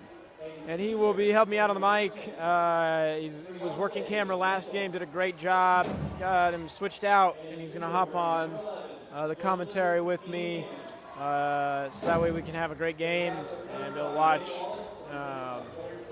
So it'll be a great game here tonight, folks. Obviously, your Atchison Phoenix are a phenomenal team, incredible, and so we're hopefully going to see them with a big W against the Highland Park Scots tonight.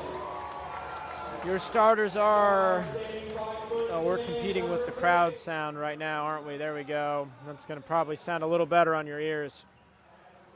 All right, Robert, would you like to do the honor of reading out our starters? They are indeed circled.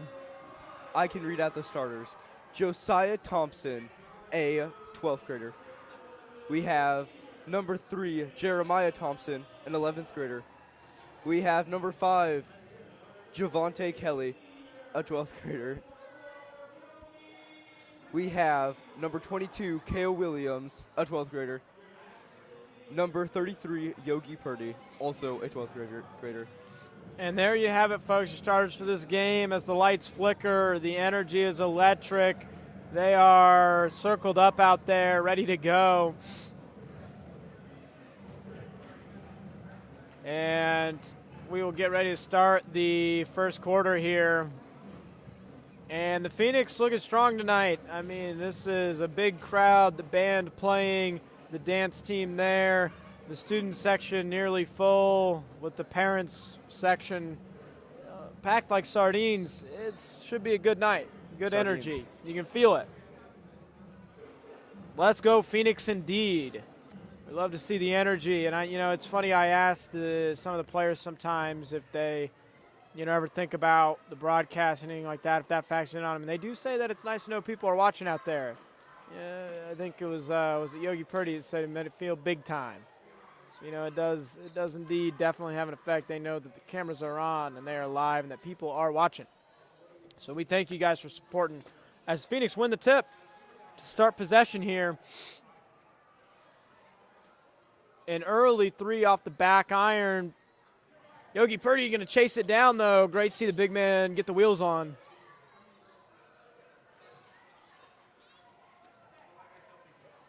Scots running the man-to-man. Phoenix looking to break it, make an opening. Some great passing here to start the game.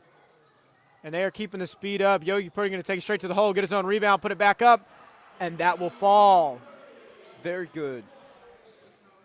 We get the first points of the game. That's good. First on the board. Oh, as they almost get the steal, the Phoenix are coming out to play. They are not going to let it go easy as they snatch the rebound there.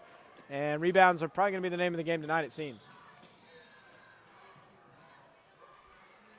And the foul called, and it looks like that will indeed be a block on the Scots. Indeed. So that'll put 1 foul on the board. Number 5. If I can find the Drew for the Scots picks up the first foul.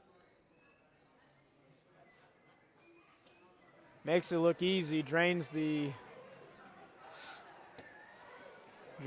free throw, first free throw.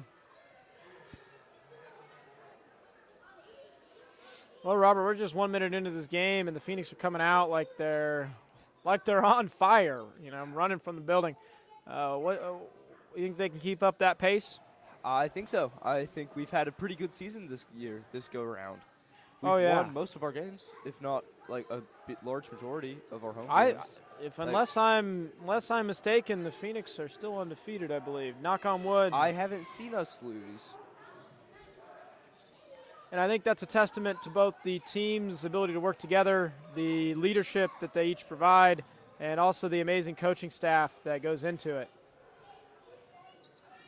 Oh, it just loses the handle after it's tipped, and that'll go out for Scott's ball.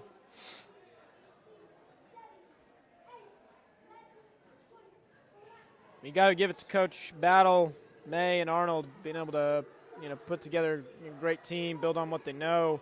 I mean, this team is definitely, it's full of juniors and seniors, upperclassmen. These are players that, that you expect to be right in their prime for high school age, and they are showing it. They are playing out. As 3 from the top of the key, way short. Purdy will bring it down. Don't know if you call that a pass interception or points. That was nice. That was nice. That was a great little points in transition there. Oh, as the Phoenix give up a quick little pass for points there down low. And then give up the steal there, but are able to hold on to it.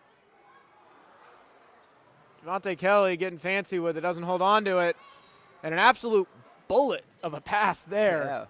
Yeah. And Kelly not able to hold on. I don't blame him. I could see the steam coming off it from here.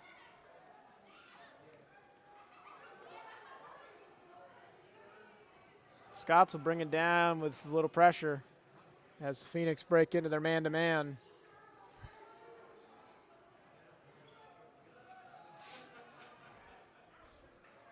Little drop back 3, rolls off the rim, but the Scots able to get the offensive rebound. Oh, Just Kelly. a little short. Yeah, gets the block there. The points in transition makes it look easy. I think we're doing a pretty good job capitalizing off their missed shots this evening. Absolutely. I think that, I'd absolutely say that's true. They've been able to make those points count.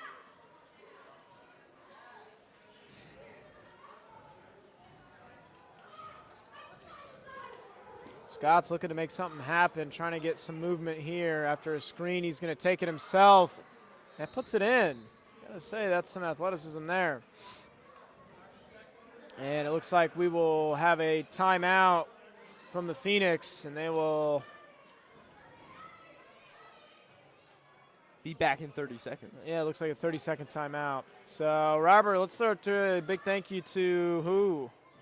Daylight Donuts and Heidi's Dress Shop. Boom, perfect. Everybody knows them. That's our sponsors there. They sponsor us. They sponsor the stream, and it is great to see them, great to have them. So go show them some love. Robert, I know you love the donuts. I do love the donuts. I love the donuts so much, they're one of my favorite parts of broadcasting. I'm just joking.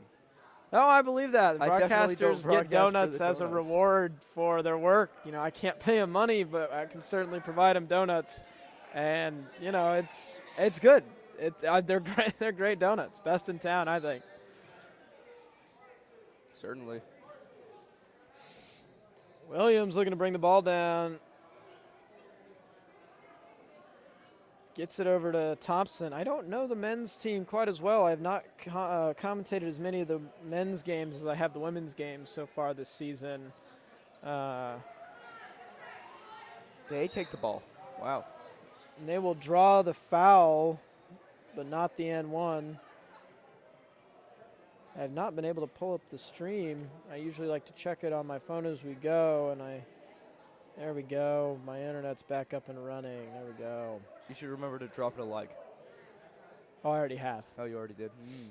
No, that's a big reminder. If you guys want to shout out, give us the like. We always Shameless appreciate it. Getting the shameless plug. And, of course, like I said during the women's game, if there's anything that you guys notice on the stream that we can do to improve your guys' experience at home, let us know. We love hearing it. That's how we get better. That's how we grow. That's how we, do this to the most efficient way possible. And we've been able to hopefully bring you guys some good streams. As missed the second free throw, and some quick points in transition, a fantastic pass down low to put it 10-5. Not half bad at all. Not at all. The Phoenix are playing well. I think they clamped down on defense a little, and they're going to be on track for a great night. There they go. That was perfect textbook defense. Stay in their face, but don't foul. They're able to stop the dribble drive. Purdy goes up for a quick shot, doesn't get it. Don't think it was the shot he wanted. As the Scots are making quick passes here, they're looking for something wide. They've been taking quite a few threes tonight, and as I say that, they take a wide one off the back iron. And a big Purdy rebound there.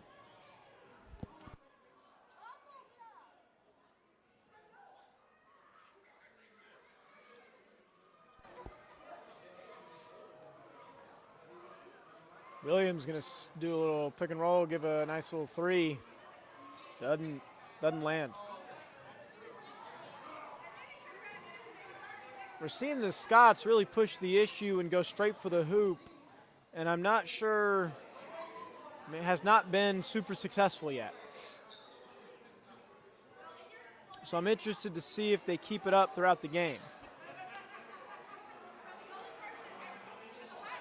If at first you don't succeed, try again, right? Oh, absolutely. I mean, I think we've seen, at least 4 or 5 shots from them like that. And so, they're trying to keep the pace moving. I think, if you look at this Phoenix team, I think, they run at a high octane, but you got to be able to, it's hard to keep that up. And so I think the Scots are trying to look at, seeing if they can run the table that way. Because now the Phoenix are slowing it down, trying to run the system a little bit, as we're going to get an off-ball foul on the Scots.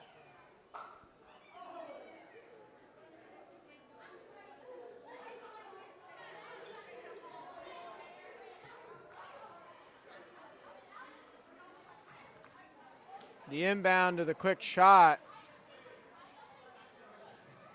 It's no good. The Scots will bring it down with force and sinks the shot. That was pure athleticism. But the Scots on their heels for points in transition. A little tick-to-tat there. There we go. The Phoenix are not letting them capitalize on those quick points like that. And it looks like we're pretty good at capitalizing, us the Phoenix, as whenever it hits their whenever they shoot, it hits the backboard. It bounces off. We're pretty good at taking it back down to their side and capitalizing off that. Oh, absolutely. A big Purdy rebound there. That'll lead into the block foul. And just like you said, we've been able to get the rebound and get it out quick.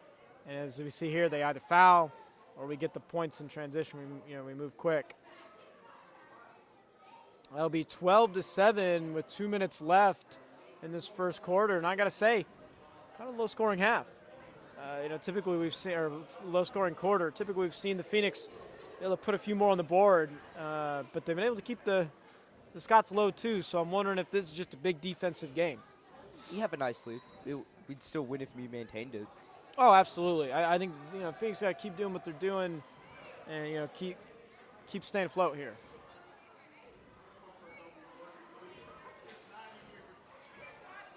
Thompson looking for something. This little pump fake drives in, doesn't make the shot, and the Phoenix will get back on defense. About 90 seconds left here in this first quarter.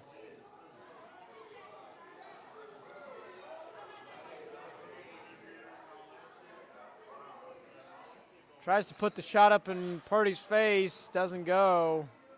I could not imagine trying to take a shot with Purdy right, staring you down like that. That's got to be intimidating. Yeah, certainly. And you with your nerd chicken arms. Robert, I would cross you up on the court so quick. You name the time and place, and I'd have you there. I also have nerd chicken arms. Didn't think about that. Now that'd be a fun video, VP, where you have, VP people take on other VP people in the sports we broadcast.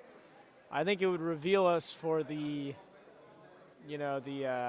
secret athletes we are, obviously. There you yes, the incredible untapped talent that we have hiding here. Yeah, that the we hidden at gems. Broadcasting have.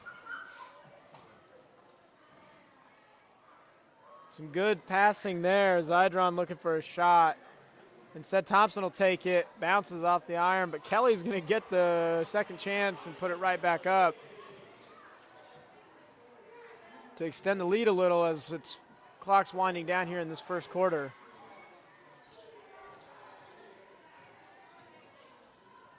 Ooh, some good dribbling there by the Scots, able to put up some points, makes a man miss, and then puts it up. And then a foul there.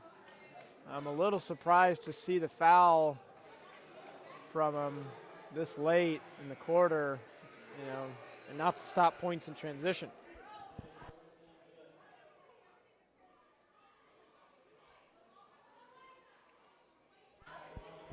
And considering that sends the Phoenix to the line with just 33 seconds left in the quarter. Bizarre play. Though I suppose that one rattles out. I mean, unless we miss, then maybe it makes sense. Then it was a strategic play, though. Although often the strategy is not letting your opponents take shots until they hit. So as the second free throw misses too, so genius plays. The Scots will get one more shot at it, and get some points here to end the quarter. 23 seconds left.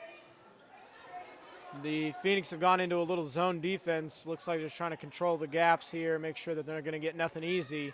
As you're going to see a lot of dishing here, as the Scots will take a travel, and that'll send it Phoenix way with still 16 seconds left, and that's enough time for the Phoenix to make something happen. That is enough time to get more points on the board, get a bigger lead.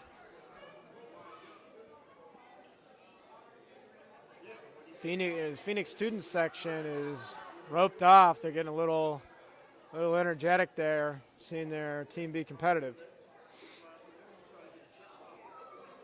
as they are on their feet. Battle saying, get this show on the road. What's the holdup? Why are we waiting for them to get down there in position as the Phoenix get the ball in and try and make something happen. Some great ball handling here as he's going to bring it down, get across the line. They're looking for a pass. It goes through the hands of Williams, and that'll go. Scots are going to try and push the issue and try and take one last shot here. They will get it off, and it will go in. Wow.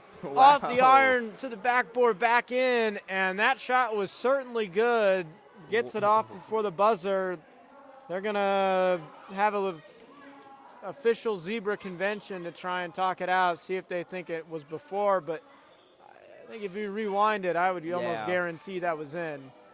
As the scoreboard looks like it's having a reset moment, so it's going to reset here really quick. But I think for sure that went in. That was that was a great shot. I didn't think with the dish pass that they were going to get the shot off like that.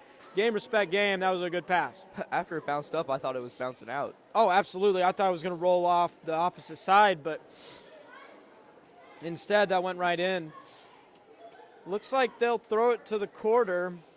I don't know. I guess they decided that I can't tell if they decided it went in. Yep, they did. It did. That went from 9 to 12. So that puts the Phoenix only up by 2 with 30 seconds left here in the quarter. We were going to take the break with them, but after the scoreboard malfunction, we'll keep it here. So, Robert, what do you think of this game so far? I mean, this is a tight game. It's closer, yeah. It's not. I think it's good, though. I think it's going to shape up to be a pretty great game. This is looking like it's going to be a very competitive game, and you want the Phoenix to win, and obviously, if Phoenix win by 100 is great, but a tight game is definitely more fun to commentate. Oh, I'll certainly. admit that. Yeah. We could just win like the women's game. Yeah, I mean the women's game was a great game to watch, and they had a big W too, and it's a great game. But this is definitely going to be a very competitive game. It looks like. Of course, before this quarter gets fully started, we'll give a big shout out to our sponsors. Of course, we'll give a shout out to our sponsors, Daylight Donuts and Heidi's Dress Shop. Indeed. And so big thank you to them as we jump back into the game here. And the Scots will be looking for some points. The momentum has shifted a touch. I mean, you can kind of feel it in the air here as the Scots have a little momentum coming in as they take a big three there and miss, but just about pick up the rebound. The Phoenix are going to have to work back here to make something happen, and it looks like they're going to come down with a full head of steam. A big three. Nice three-pointer. Incredible shot by Thompson, and if that doesn't shift the momentum back, I don't know what does. As the Scots will draw the foul, but no and one, and I think that solidifies it as the tone settles here for the free throws. I mean, that's what we needed, right, Robert? It was a big three to shift we needed a pretty that big momentum. three, just get that lead back. Yeah. 5 points up. It definitely helps. That nice little buffer makes you feel better. But as the Phoenix, you gotta stay the course. You gotta lock in. You gotta play like you're 10 points behind. As we see, the Scots, they're gonna make their free throws tonight. They can do something. Yeah, they're within range. We're sitting at a 2-point or 2-possession game, and that's dangerous. So I'm sure the Scots fans at home are liking to see them face off against this undefeated Phoenix team and be playing pretty well tonight. Yeah. They get both the points for the throws. Yeah, and that brings it to, as I've heard in high school, that's a 2-possession game. In college, it's a 1-possession game, just because the three is so much different. Purdy's going to draw the and one there. Count it, as the big man Purdy puts up the shot and takes the foul to extend the lead a little more. And now as the big man dread the line, as Purdy will see if he can sink one here. He can. Ooh, makes it look easy. We could hear the swish from outside the gym, as that's going to put it 20-13. That's going to cut that 2-point lead or 2-point deficit that the Scots had all the way up to 7, and we are just less than 2 minutes into this quarter. Sitting in even 20. That's a nice number to look at. Now, granted, as I say that, the Scots rattle in a 3 to cut it down to 4. Jinxed us. Commentators curse, as they say. Stop as the Scots pick cursing up a us. steal, Purdy snaps it back on the pass, and then a wild shot from the edge. Does not go the Phoenix way, but an electric, intense back and forth there from both teams.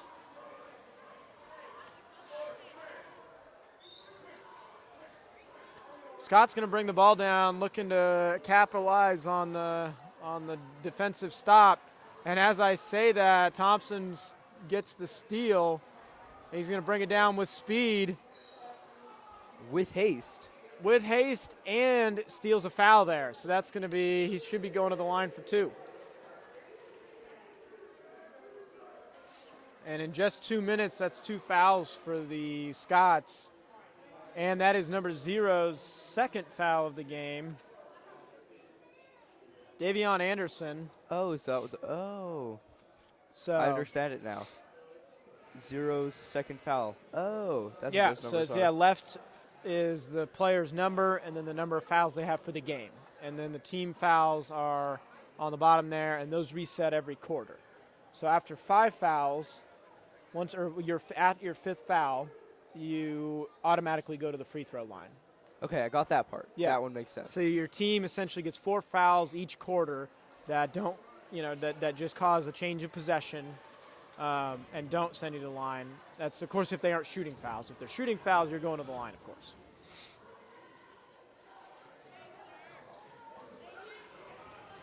Which is the difference between college, when I go to watch my alma mater's games, versus here, is the difference of 2 minutes between each quarter. The college quarters are 10. Well, no, actually, the men's games are in halves in college. They do 20-minute halves, whereas I'm typically watching the women's games, which are 4 10-minute quarters. Phoenix trying to bring it down, and they draw the foul from the Scots as this lead is tightened. This game is tightened back up to 20-18. The Phoenix just cannot keep it consistent right now, as that'll be number 15's second foul as well, and we might see some players into foul trouble late in the game, as that is Cordence Nace who picks up his second foul. So is there a penalty for a player fouling repeatedly? Yes, if you get 5 fouls in a game, once you get that 5th foul, you're out of the game. They call it fouled out. So, yeah, so typically if a player gets to 3 fouls in the first half, they usually will sit on the bench for a while because you want to save them up for the second half. But if you get to that 4th foul, it means you have to be really careful because otherwise you foul out. And if you do that, then your team doesn't have you. And so a lot of times you'll see big, tall players or your centers that play like in the center, like Purdy. Okay. They'll draw a lot of fouls because on defense, because they're bigger, sometimes they'll go over with the hands, whether it's over, whether it's shoves. And so late in the game, if they've got a whole lot of fouls, they can foul out. And then you don't have a big man down low, and that can be a struggle. As it'll be off the foot. Oh, the refs are going to convene. That should indeed be Scott's ball. Yeah, I'd say that definitely came off Phoenix feet there. Phoenix feet. Got to call it how we see it. And so, and not even halfway through this quarter, and the Scots are at 4 fouls. So the next one will put the Phoenix at the line, and the Phoenix are going to have to make their free throws. A 3 from the side is going to roll off the back, and of course, big man Purdy's there for the big rebound.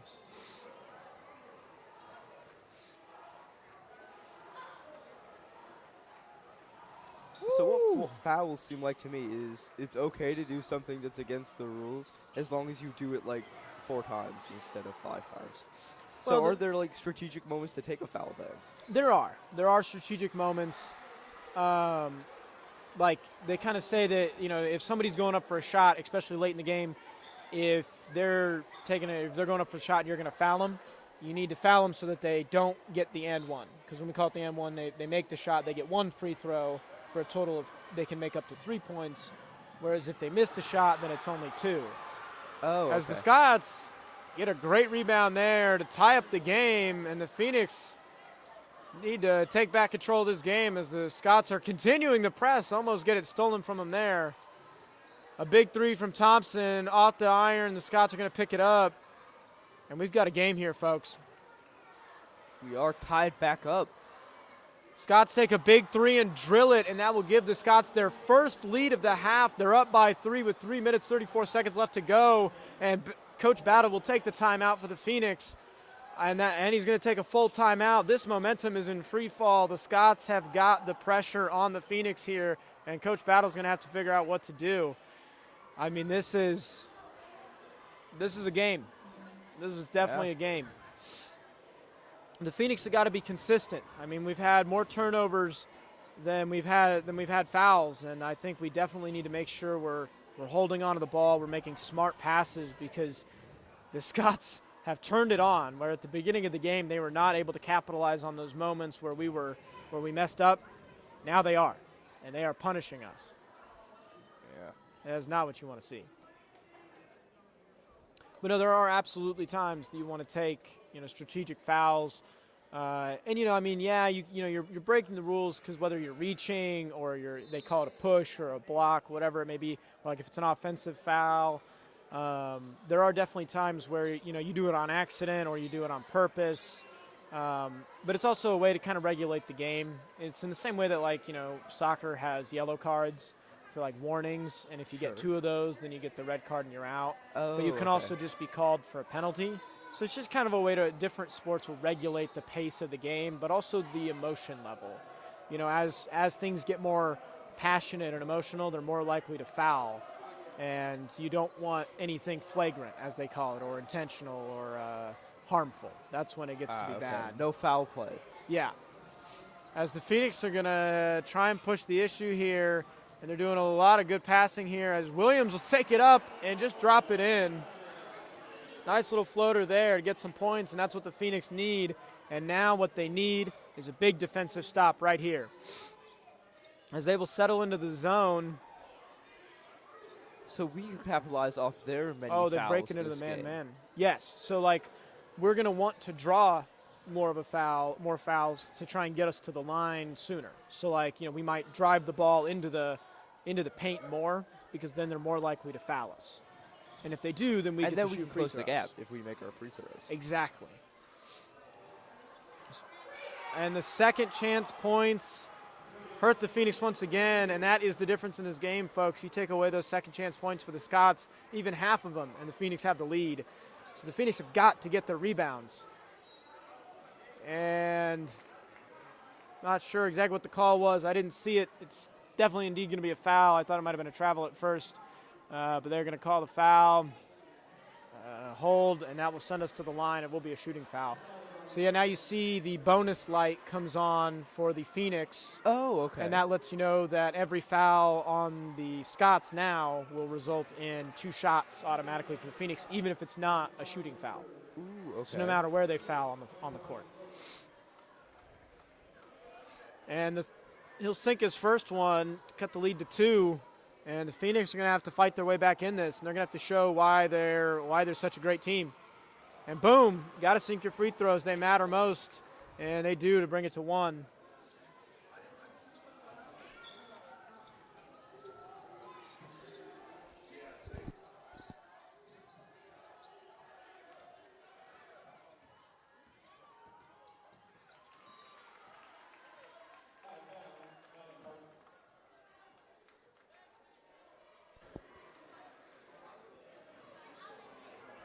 Little stoppage here as we're checking on our tech.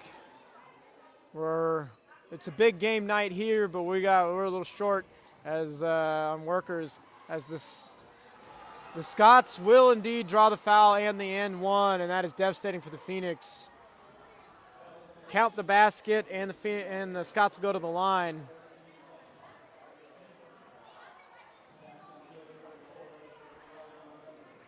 At least I thought they made the basket. Maybe I was wrong. I thought it looked like it went in, but maybe it didn't.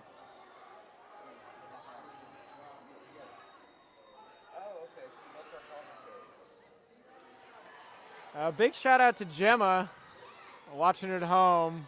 Love to hear you like the commentary. Hopefully it's enjoyable. As Thompson picks up a big rebound there. The Phoenix needed it. Sorry, that's Trayvon Gillum. Sorry, I'm so sorry. That's Trayvon, the phenom, who picks up the rebound there. The freshman, who is just outstanding. And they need him. They need him here, folks, as the Phoenix almost sent it back over the line, but are able to hold on to it. A quick pass there. The 3 goes long as Thompson just overshoots it from the side, and the Phoenix are down 3, and they're going to call the foul. He'll be shooting 2. Stop the points, but definitely earn that foul. And that is Jeremiah Thompson's 2nd foul of the night. As we are seeing It's still close. We can still take it back, though. It's absolutely still a ball game. The Phoenix need to keep it tight, play strong, and keep control of the ball like we know they can. I'll admit the Scots have done a good job of capitalizing on what the Phoenix have been struggling with. I mean, the Phoenix, when they make mistakes, the Scots are there, and that was not the case in the first quarter, and that has been the defining trait of the second quarter. And with just 90 seconds left, or just under, the Phoenix are going to have to earn a couple points here. As we can feel the student sections stomping from here. From out here. They are in it. They are putting their full support behind this Phoenix team as Trayvon's going to bring it down, puts a little rubber to the pavement, and he's going to take it straight to the basket and pick up the points. Yes. And picks up the N1, right? The student section worked. Keep cheering, guys. Oh, yeah. I mean, having that energy there, it definitely impacts the game. As Trayvon will go to the line, should be shooting 1.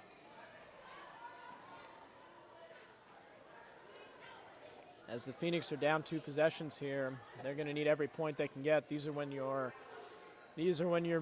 free throws matter most. Boom. Sinks that one. Actually, it looks like they maybe have called it on. They called it on the floor. That's what it was. My apologies to the folks at home. They called the foul on the floor prior to the shot, so he will take 2 since they're in the bonus. So it's not a shooting foul. Trayvon says, I don't care. On the floor during the shot, I'm going to sink both of them anyway, and he'll cut the lead to just 2. I should say cut the deficit. You should say deficit. It's more distinguished. It is. Well, plus the Phoenix got ground to make up here. And they got a minute to do it here before we go into halftime. And it would be fantastic to be a fly on the wall in the locker room with Coach Battle as what he's saying to this team, to see what he has to say, as I am sure he's going to be all over him. Inspirational speeches. Yeah, and that's the thing is the Phoenix have not played poorly. The Scots are just playing well. I mean and that's the tough part. The Scots, I think that's better when even if we do not win, as long as we're playing well and the Scots are playing well, and we have a good game. It's tough to lose to a good team, but you'd rather lose to a good team than a bad team. Oh, certainly. 100%. Any day of the week. After the shoe shiner, the Scots will have it at the baseline, and Caleb Williams is just going to snag it out of the air. That reaches nuts. Oh, he just doesn't care. Just about over and backs it, but is able to hold on as the three is up and good Nice 3-point. to put the Phoenix back on top by 1. And that's what they needed. Now they just got to hold it here. 40 seconds left. This is the moment. Phoenix, we need a big defensive stop. Got to make it happen. A cross-court path. They are on them like steam on hot rice. Here we go. The Phoenix got to hold out for another 25 seconds to end the half with the lead. Lots of winding passes. Goes for the steal. Doesn't quite get it. Zydron Mays almost had the play there. Another cross-court path.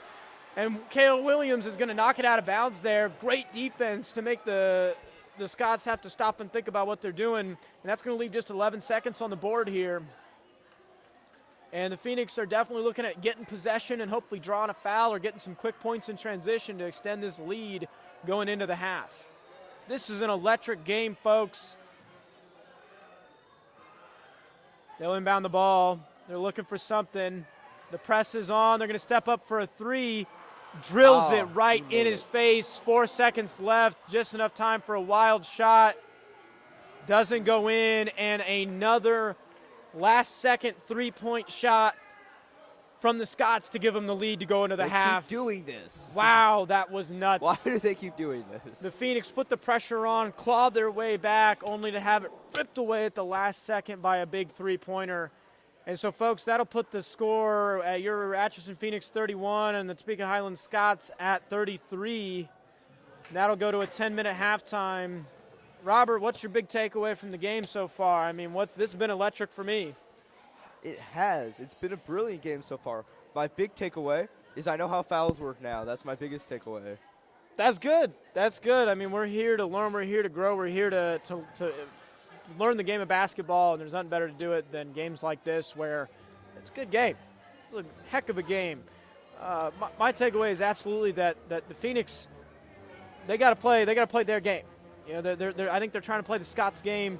The Scots are playing well, and they're trying to counter that, but I think the Phoenix need to play the way they know how to play, and they need to counter them with their own game. They need to run the system more, get more rebounds, you know, which I know they can do because we saw it in the first quarter. And so we'll throw it to the halftime. We'll give you these 9 minutes, and we will be back. A big shout-out to our sponsors. They'll be on the screen. The graphic will leave the clock up so you can see it running. Thank you all for watching, folks. Do not go anywhere. This game is fantastic. One of the closest we've had this year. Closest we've had this year at home, and it's only getting started, folks. So don't go anywhere. Go get the popcorn. Hit the restroom. We will be back.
We are back with your Phoenix Productions broadcast of the Atchison women's and men's basketball.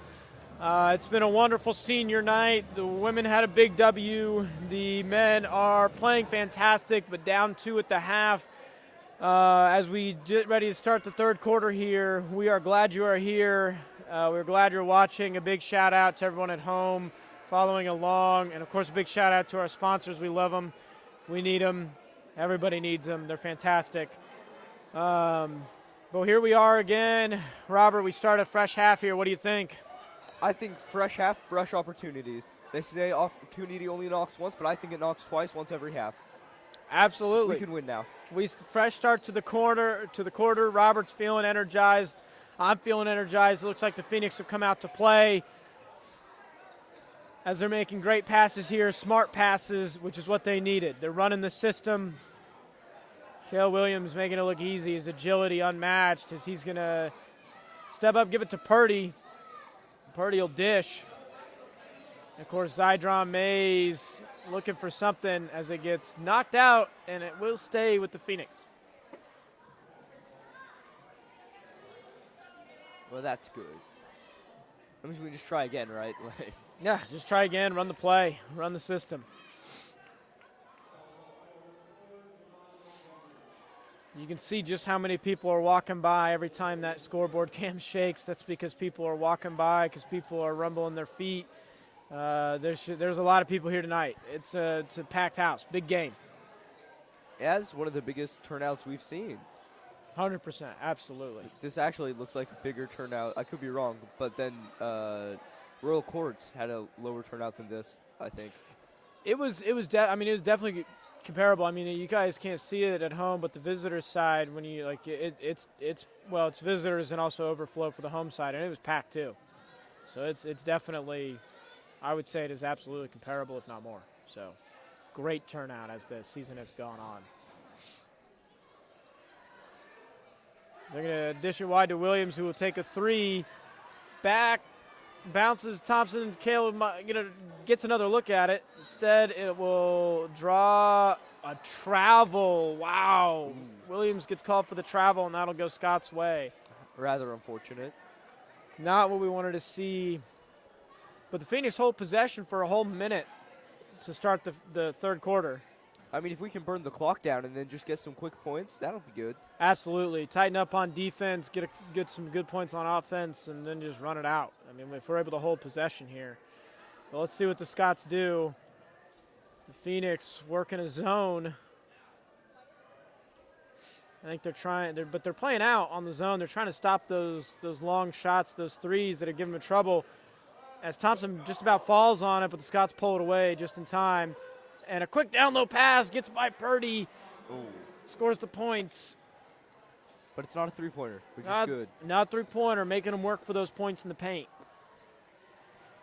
As the Phoenix will bring it down the other way. Gets it into Purdy, who will make it look easy. That is a nice one. That's some good movement by the big man down low to get some points, and some quick ones at that, to keep the lead, keep the deficit at 2. Okay, then what is a quick point as opposed to just any point? So typically, you can't see them now, but just above the scoreboard there is what they call the shot clock. And so if it's elected to be used, oh my goodness, that's a dagger. The Scots hit a big three. But if it's elected to be used, the shot clock basically is about, I think it's 35 seconds in high school. And it means that the team that has possession of the ball has 35 seconds to either score the ball or have it hit the rim. And so typically you see offenses that'll run, they'll play that 30-second game, where they have plays that can take up to 30 seconds. They'll move the ball for those 30 seconds. A quick point or a quick points like that is just when instead of taking time to set up the offense and run a play, they just get it down, they get the ball down to the court quickly and score some points. Oh, fascinating. Okay, yeah. So just a little bit of the time off the shot clock. Yeah, and so I'll try and point it out next time when we see the Phoenix or the Scots pull the ball back to and sit at the top, and they start, and you'll see them do a hand gesture or they'll point or something, and that's typically them calling a play. Whereas if they're just moving really quick, that's just like points in transition, or like while they're transitioning from one team's possession to another. On the bright side, Yogi got us some points. Yogi hits the free throws, which is what we needed. As you can see, like right now they're running a play. They've got movement. They're dishing at the top of the key. But we take it. Mays Our gets play the now. steal. He's going to take it down on his own. It is And our just play roll now. it on in. And that's what we call points in transition, or points, quick, fast break, where they're able to get the steal and they're do it, really fast. As Mays gets called for the foul there. That brings it back to a pretty close game, like a very close game. We're 1 point off, right? Yep, 37-38, 5 minutes left in the quarter. The Phoenix are fighting hard. Fighting hard or hardly fighting? Well, let's hope they keep fighting hard, because they have been playing. Yeah. So you can see, like right now, they were thinking about running the play, but then he just sees the opening and he goes he straight just to took it, the basket. We weren't expecting that one. That one was out No, of he had the character. lane. The lane was open. He went for it. Mays will take a big three here, off the back iron. Purdy not able to get the rebound. Scots come down with it. The pressure's on though, as Phoenix are not making it easy. A wild three there, and drills it. The Scots make it are a 6-point on their game. with the threes. We have got to stop them from shooting those threes, as they are just making them. Phoenix will get it down low to Purdy, who will put it up and in, score a couple points there. Whoa. As Battle will take the timeout. Phoenix will go to the timeout. Looks like it'll be a 30-second timeout. We'll stick it here, stay here with the energy. And it is just electric. I mean, the Phoenix start to get some momentum back, and then the Scots hit a couple. Every time it's about to just cut. know, Every you'd time think. it's almost over. It's like, and then they get a three-pointer. Yeah, and those threes have been deadly. I mean, they are throwing darts out there, and just making them. And that is hard to watch. Phoenix down by 4.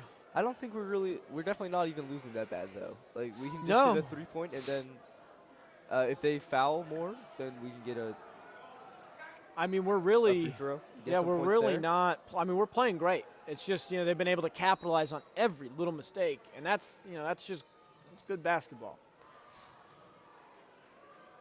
Scots will work it down the court, and they're going to go for some quick points here, as the Phoenix, not able to get the steal. In fact, get called for the foul. I think that's going to be on Mays for the push.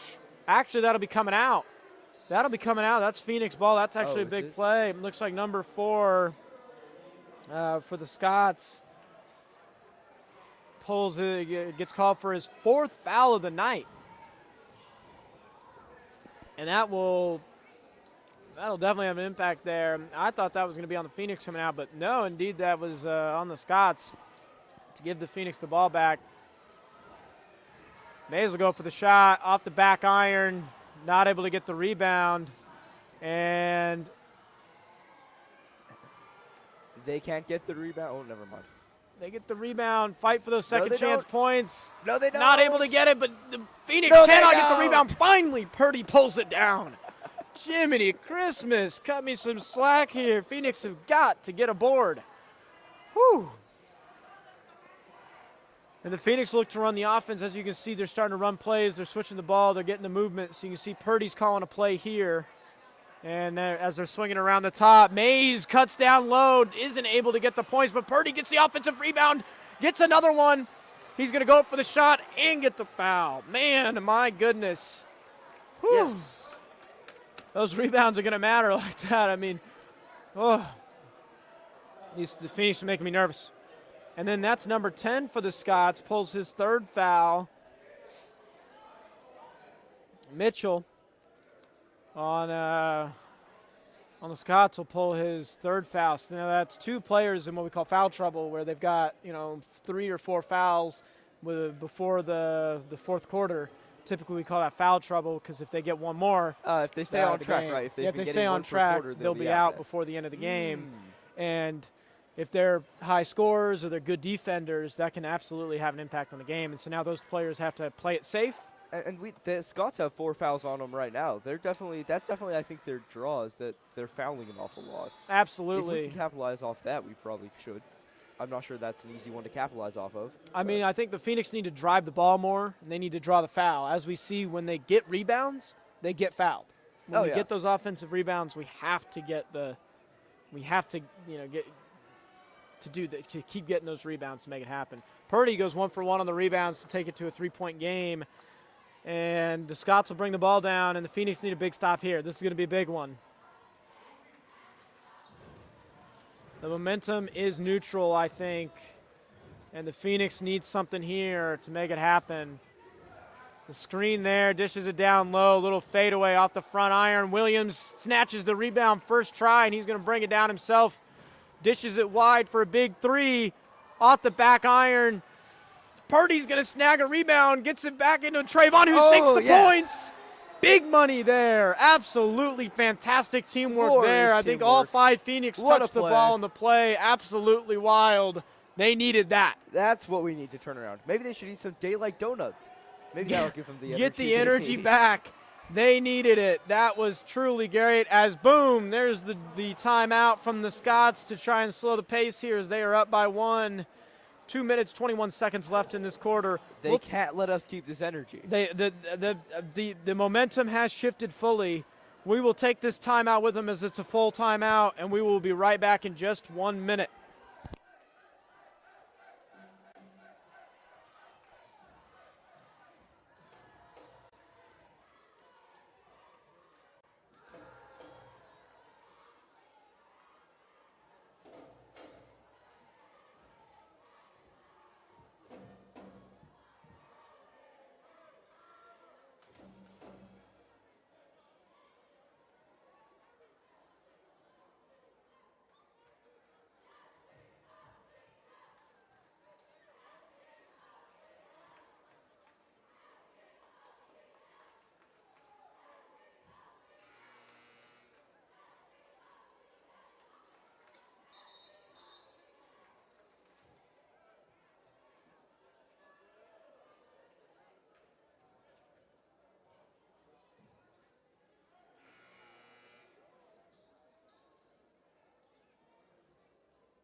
Okay, we're back from that break. Sorry for the delay.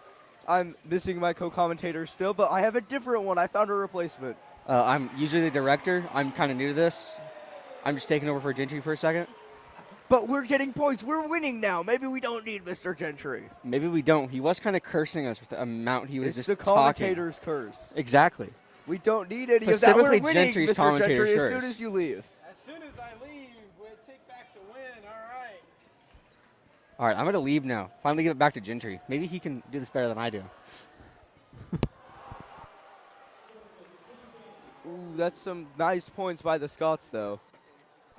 A little guest appearance by our director, Kenny. Always nice to see. As we were back in this game, the Phoenix with, nice passes there. Cale Williams going to take a shot here and draw the foul. That's good. Now they have 5. That's and now they have 5. That'll put us into the bonus for the last minute here. That's all we need. We got to make our free throws. Got to make our free throws. We just have to make our free throw. Yes. This is when they matter most. This is when they're going to come back to haunt us if we don't make them here.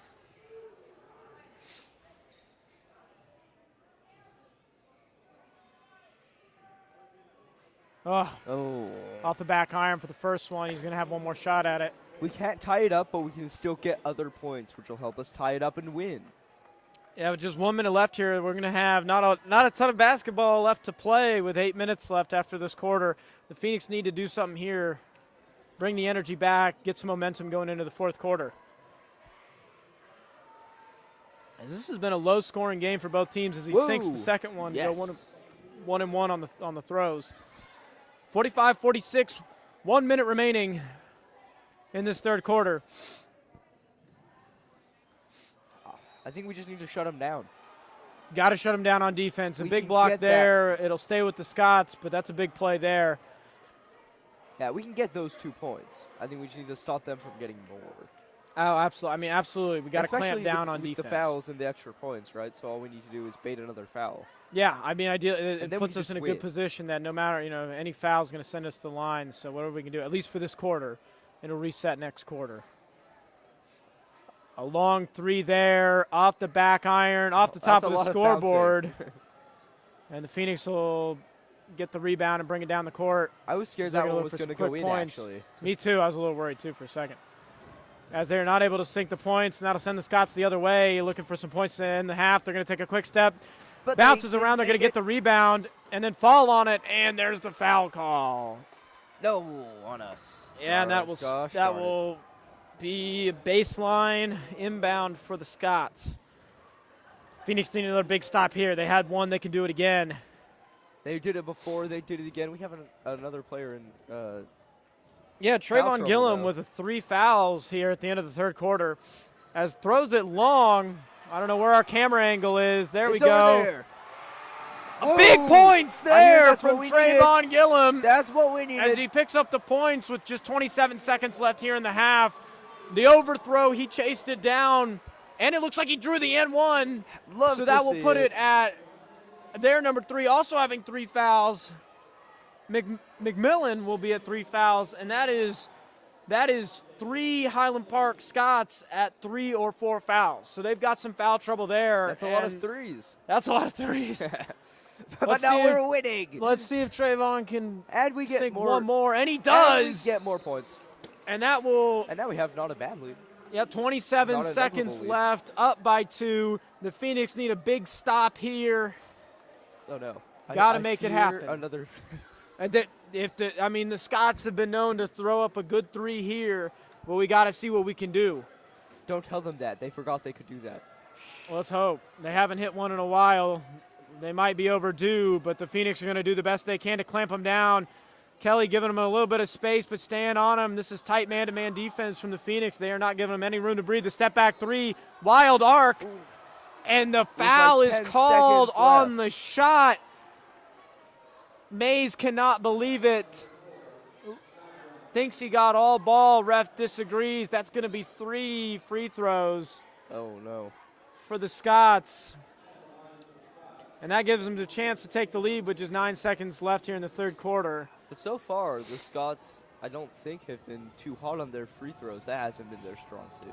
They haven't gone, 100 for 100, but they have been shooting well, just like that off the Well, back that is 100 iron. from 100, so and they tie us up, right, with these free throws if they hit the other two. If they hit these 2, that'll tie it up going to the third quarter. And that's an if. And that's an if, but here we go. I mean, this is it. This is what basketball fans like to see. We like to see good basketball. We just want to see the Phoenix come out on top. They're converting me into a basketball fan. I do legitimately think basketball might be the best sport. I love it. I played golf in college, but there's nothing like a tight basketball game. Tight golf game. Hey, man, it happens. You 6 under, your opponent's 6 under. I was never 6 under, though, so, So you wouldn't know. All right, big free throw here. Not a lot of time left. The Phoenix will get it back. He misses it. Ooh, Purdy with the yes. rebound. And that's Mays is going to bring it down. He's going to take it straight to the hoop, give it to Thompson, who's going to take the big 3 off the front iron. Not a lot of time left. Does No not get time the left. shot off. Goes over the backboard anyway. The cheerleaders scatter. That's going to bring us to the end of the third quarter. Your Atchison Phoenix are up 48-47. They have fought back to bring back this 1-point lead at the end of the third quarter. And I think we all breathe a little sigh of relief here. We will take this break here, and we will be back in 1 minute.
left. We are back. 7 minutes, 40 seconds left.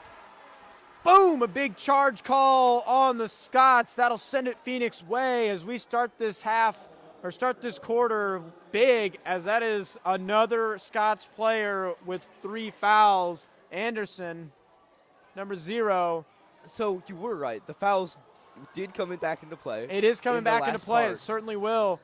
A little floater there does not at all go in, and the Phoenix are going to keep the press on and foul. An odd foul from Williams there. Slows the game down, I suppose. But this is going to be a high-octane, 12-cylinder, oh, no, he wasn't. 8 minutes of basketball, if I had to say so. Oh, yeah, certainly. Look at the score.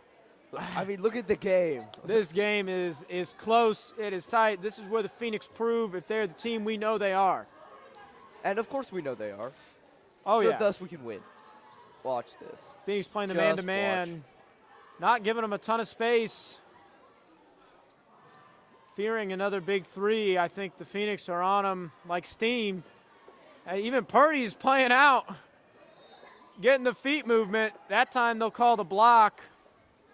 Did not quite have the feet set. It's an intense game when even Purdy has got his feet moving. When a big guy like that, I mean, he's tall, he's muscular, he knows what he's doing. He's moving his body, he's doing the agility stuff, and that's how you know it's a close game. Is because that's how he's you in know. it. When everyone's using every aspect of their athleticism, you know it's a good game. Absolutely. Mays takes his 3rd foul of the game. He'll throw it back. Not sure what the call was. I'm waiting to see here. Looks like a timeout. Should be at 32nd, it looks like. We'll keep it here. We'll keep it real. A big shout out to our wonderful sponsors. Daylight Donuts and Heidi's Dress Shop. We love Daylight them. Donuts, you can get the best donuts in town. Delicious donuts, you can get lots of donuts there. And Heidi's Dress Shops for your dresses for any occasion. But not just donuts, coffee too. Oh, you Coffee can get and coffee? biscuits and gravy. That's like all of they breakfast. do it all. I know, right? I love You the just go to biscuits and Daylight gravy. Donuts I'm a for little breakfast. partial to it, if I gotta say. I usually stop and get it. When we pick up our. I'm a sucker for it. Heidi's Dress Shop. We've been in to do a little story on them for the news, and it was a really fun time. And it's a really nice shop. Oh, it's very nice. It's nice to have something like that in town. Really I really like that. It makes it feel like, it helps round out the downtown. Yes, it has a nice ambience. That's the word. Yes. So absolutely go check them out, whatever your needs are. I mean, prom's going to be coming up before we know it. Oh, I mean, it my is, yeah. goodness. So absolutely going to need something formal. Let's throw back to game as the minute winds down here. Hopefully our camera pans back over. There it is. It did. Yay. As it will be Scott's ball down low. The Phoenix have 2 fouls here to start in the first minute of the quarter. Not what you want to see from the Phoenix. The passion is getting to them. It's a big game here. The defense is going to be tight here. The Scots going to try and get it in on the inbound. Goes over his head. Oh, And we they're are gonna tripping get over each other. Well, Foul over them. called on him as he trips over him. And that's the Phoenix 3rd foul. The Phoenix, my goodness, that's Jeremiah Thompson's 3rd foul. The Phoenix cannot keep fouling at this. I mean, that's 3 fouls within 1 minute. This is not what they need. They need to tone it down. They need to play their game and make their own pace. That is what we need. Because if it comes down to free throws, it's going to be a tough night for the Phoenix. Step back 3 off the back iron. The Phoenix will pick up the rebound and a nice pass there to get it out. They're going to go for some points in transition here as they'll pick up the foul. And it will indeed looks like it'll be a shooting foul.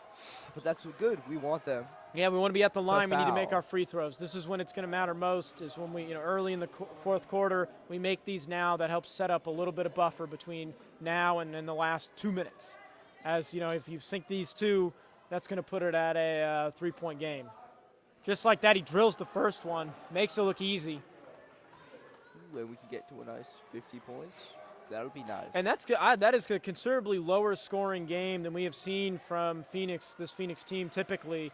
The Scots have done a great job of clamping down on the Phoenix and stopping a lot of their goals or their point scoring opportunities. On the other hand, we have an even 50, which is a cool number to look at. It is nice. It is nice finally hit the 50 mark to get that lead. Now we just got to capitalize and keep on it. As they are just trying to drill Purdy, they are going after him time and time again, trying to get him to break, but he is on it on defense. As they'll reset the system, start it from the top. There's the screen. And then the step back three, May's not quite there, but it'll go off the back, and a big rebound there from the Phoenix. Going to get it up to Purdy. Purdy's looking like he's going to take it. He's got a full head of steam, and He's going to take it. nails the layup for a big 2 points. You hear it bouncing off the backboard from here. Check the glass. It might be shattered. That was big. Don't tell me that was another foul. Don't tell me that's another foul on the Phoenix. That's going to put us at 4 in just about 2 minutes. That's May's 4th foul. Mr. Trencher has something to tell you. It was a foul. It was a foul. It was a foul. It's not what we wanted to see. The Phoenix are sitting at 4 fouls. They're going to be in trouble here soon. Even if they do have the lead, they're going to be in trouble on fouls. They've got to keep control here. I mean, fouls is how we took the game back. We can't let ourselves fall to that same trick in the book. Absolutely, 100%. We've got to stay on our game and play the way we know how to play. A little step up, 2 from the free throw line. That was a good shot. Scots will cut it to a 3-point game as they are just going back and forth here. Purdy's going to bring it down, showing off the handles here. And the Phoenix are looking to make something happen. They are facing pressure defense here, as they are going to need to, oh my gosh, a little cross-court path there making my stomach drop. I don't love that. That's a pretty good pass. It was a good pass, but whew, makes me nervous. Phoenix in motion, trying to get moving. See what they can do. They get it down low to Purdy, and he's going to pick up the points, and no foul called on him. That is fantastic. That's what we want. Purdy with some electric points here down at the wire. That's what we need from him. That's what you want to see from your seniors. As a big stop on defense, send it the other way. And boom, the foul's called. Yes. We want them to foul. Both Keep teams fouling at a high rate here. Both teams going to be in foul trouble, as that's another Scots player with 3 fouls. They're going to be playing some delicate defense here soon, as the Phoenix will look to capitalize on that. Williams making them look. Purdy going to take another points. 6 big points for Purdy in the last 4 minutes. Keep taking those points.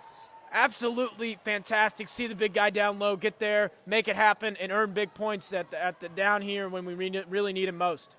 And I want to see that all game. You have seen it all game. That's been the game. I mean, you'll have to see your seniors really step up. Boom! Another big defensive stop for the Phoenix. It's senior night, and it will get. So they'll bring it back for a foul, and the Scots step up to 4 fouls now.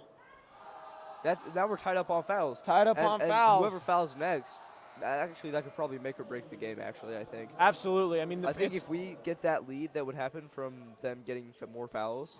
It'd make it so that we probably win. Yeah, I mean, if we foul again, that does close a lot of the gap. It's going to come down to us making our free throws, and making that happen. Keeping control of the ball, making our free throws, making shots we know we can make, and playing smart ball. I mean, playing smart ball, my goodness.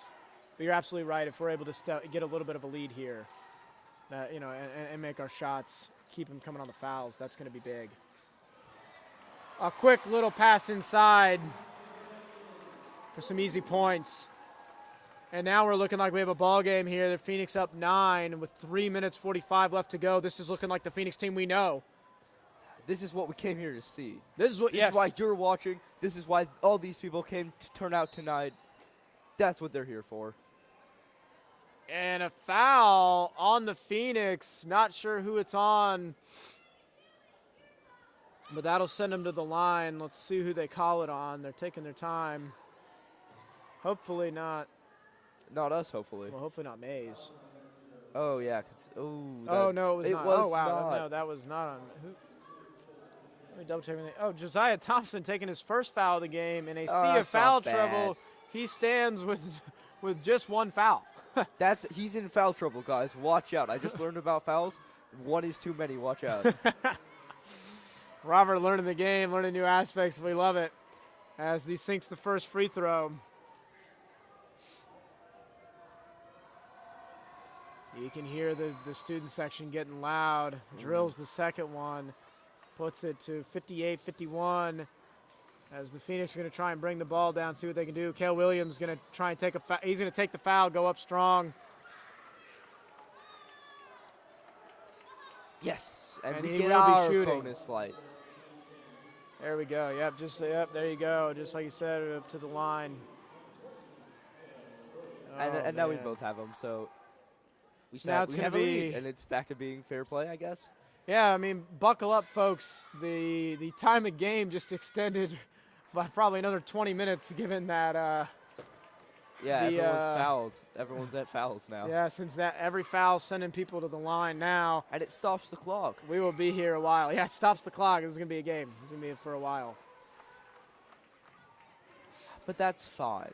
And we did get a little late start, as it is already 9:10, just about. Wait, that's crazy. It's late. I know it's late. We are buckled in here, folks. The time has been flying, and we are surprised to see that it is already 9 o'clock or 9:10 here. Time is just a number, guys. It's a figment we made. Don't 9 worry, I'll o'clock make is sure to only give a what it pop means quiz to you. tomorrow. No. I have him twice. That means I'll fail at least once. Yeah, you failed the first time, then you learn from your mistakes, right? Nuh-uh. Big cross-court pass. Phoenix are looking for something here. They need some points, continue the lead, continue the momentum that they've built here. A no-look pass to the That corner. was a pretty neat pass. Big three from Williams to send it to a 10-point lead. And then the steal. Josiah Thompson's going to take it the other way. Taking Throws it up back. the pass. And he'll get fouled. Send him to the line. Wow, this game has turned, Robert. This game has fouls turned. did matter. They do. Hey, they matter. As People they getting taken out for fouling. The Scots are in foul trouble. We've got both teams going to the line, and Thompson's going to be taking some free throws here. Good. He's First taking one. the free throws. First one like a pro.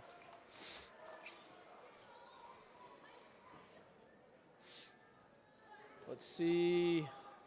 Drills it here, puts it to a 12-point lead. If not, we're sticking at 11.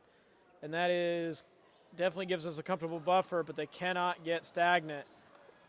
As he misses the second one, got to stay on the game. The Scots looking for a big three here, but the Phoenix not letting them breathe as they'll dish it out, reset the system here.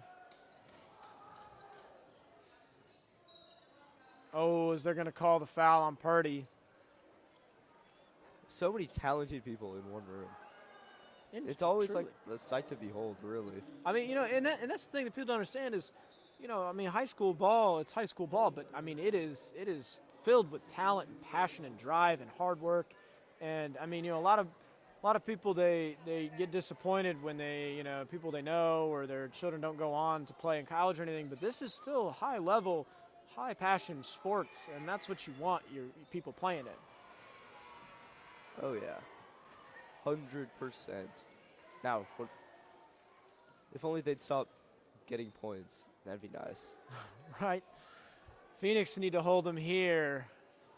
It's been a good game. What if they just stopped Been now? a great game. Perfect time to pull away, and hopefully they keep doing it. As the Phoenix these will now bonus try and burn shots some. are killing. They're killers. I know those free throws are going to matter a lot here as down the stretch for both teams.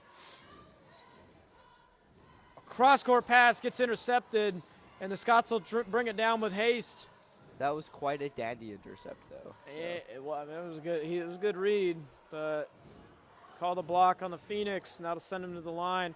I mean, here we are, folks. We've had about 5 to 6 minutes pass in real life, and in basketball about time, it's been 30 about a minute. seconds. Yeah, it has not been very long. Oh, man, that's basketball for you, though. When it gets down to the wire, oftentimes it gets brutal.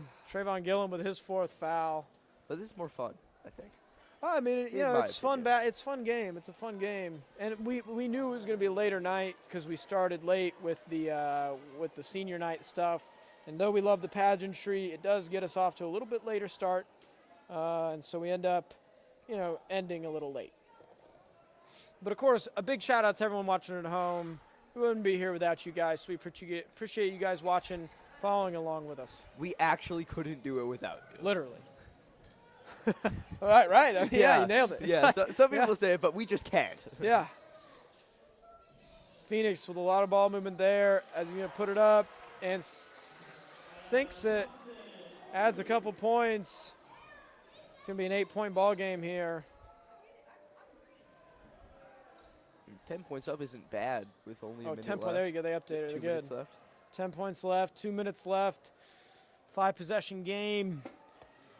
Phoenix are going to have to play some good defense here. A lot of passing down low. Dishes are back out wide. The Scots are looking for something as the Phoenix clamp down. Big three from wide. Off the front iron and bounces in. Ooh. Good shot, or was it luck? There's the timeout from the Scots. Less than 90 seconds left here. The Phoenix are up 64-57. We are up 7 points. That's the math. And has it been a game? The Phoenix got to hold on here, finish this out strong. Got to take this timeout. We got to recuperate. We got to go back in with renewed energy. Absolutely. I'm sweating over here. I mean, they've had me sweating all game the way they've made it. They're making basketball look very difficult. No, very hard. It's very so fun. I mean, my goodness. This is so much fun. Oh, yeah. This is the games that you kind of live for as a broadcasters when they're very tight and it's, a team you like to see. I mean, these are the ones where the big moments happen, the big clips happen. Purdy will inbound the ball. Gets it in, and the press will come. Cross-court pass. The Phoenix looking for some quick points here. Doesn't get the floater. Scots pick up the rebound, and the press is on. He's getting double-teamed. He's panicked. He throws for the throw. The double team again. They're trying to get it across the line, and they do. Now the Scots are in a 3-on-1. Get it hit out of bounds, and it'll stay with the Scots, but that was great defense. That was brilliant defense. Thompson with great defense there and a 3-on-1. I don't know what I do if those Oh my two gosh, right? really tall athletic people. They're just in front of me, blocking me. Wow. I mean, yeah, it's hard to believe. I mean, that's what they train for, but my goodness, is it hard to think. Tip pass, going to stay on the ground. Purdy dives on it. They're looking for the jump ball, but they're able to get it out. The Scots hold on to the ball, dish out wide, looking for a shot, doesn't take it. Going to swing it back to the top, run the system, 49 seconds left. A big, long three, big, long rebound. Gillum snaps it up, and they're going to get it down the court, look for a couple extra points to extend it. He'll draw the foul, did not make the shot. But 39 seconds left, and that'll send him to the line. These free throws here, I think of the dagger. I mean, you never know with games like this, as that is number 11's fifth foul. He will foul out of the game. Joseph Kingcannon will foul out for the night. First time you've named a... That's like the second or third time. I've been doing last names. Maybe. That's the first time you've tried a full It's hard name. to learn names, and plus the green every time on you look red, at it, it's... the green on red color It's pretty funny. schemes is hard for me to see on the numbers, if I'm being perfectly honest. I like Yeah. the white on red. Call me young, call me It's old. distinct. No, I can't read them either. It's tough to see. Our 'em camera's sometimes. not entirely color corrected too well, I don't think. No, we need to shift the color for the indoors a little bit better. That way it would help fix that a little bit. The contrast is a touch high. Is this still a low-scoring game, though? Oh yeah, I mean, in terms of what the Phoenix usually put up, this has absolutely been, a lower scoring game than we're used to. Absolutely, what a game! This is indeed what a game. I mean, this has been a pleasure to see, and misses the free throw, not able to catch there'll be Scott's ball coming out. Coach These doesn't like it. whistles. Looks upset, wanted the ball. 38.4 seconds left. The Scots are in the hole. They're going to need something as they'll let it bounce out as best they can. They're going to need quick points here. If they try and run anything too long, there's the long three that they need. Rattles out. Purdy will pick Not up the this rebound. time. That's the dagger. Throws it out. Scots will be forced to foul.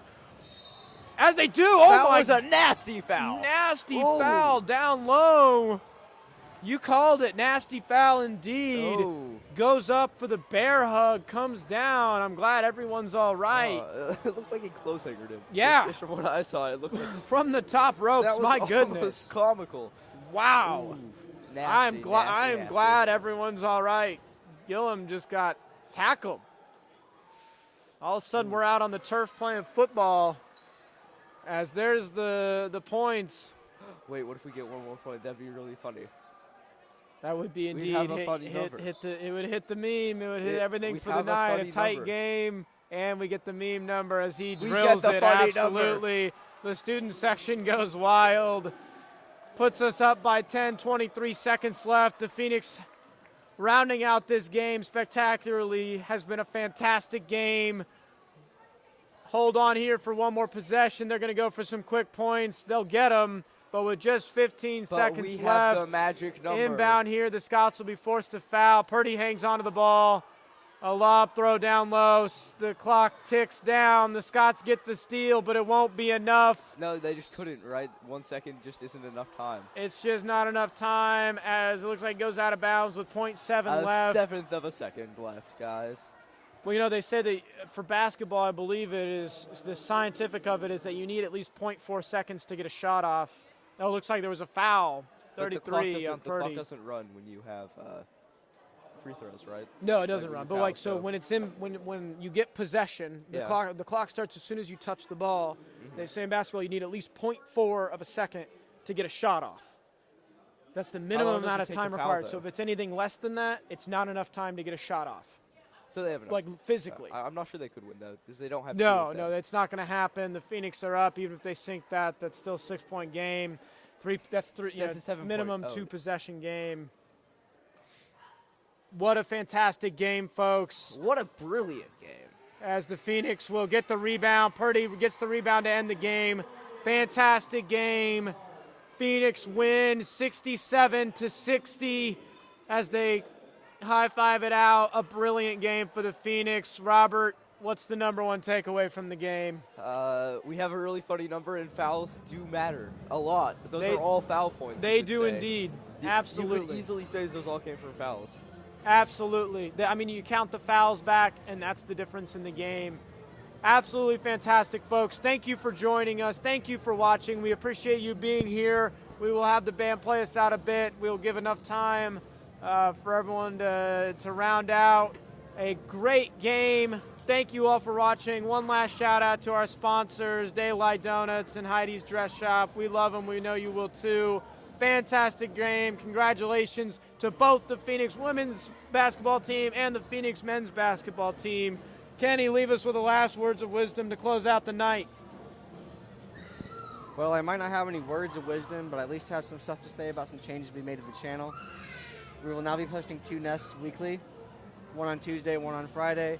So please watch those. And we just posted our Screech last week. So please go out and watch that. And thank you all for coming. And have a great night. Absolutely. We will round it out there. Great job, everybody. So long and good night. Fantastic job.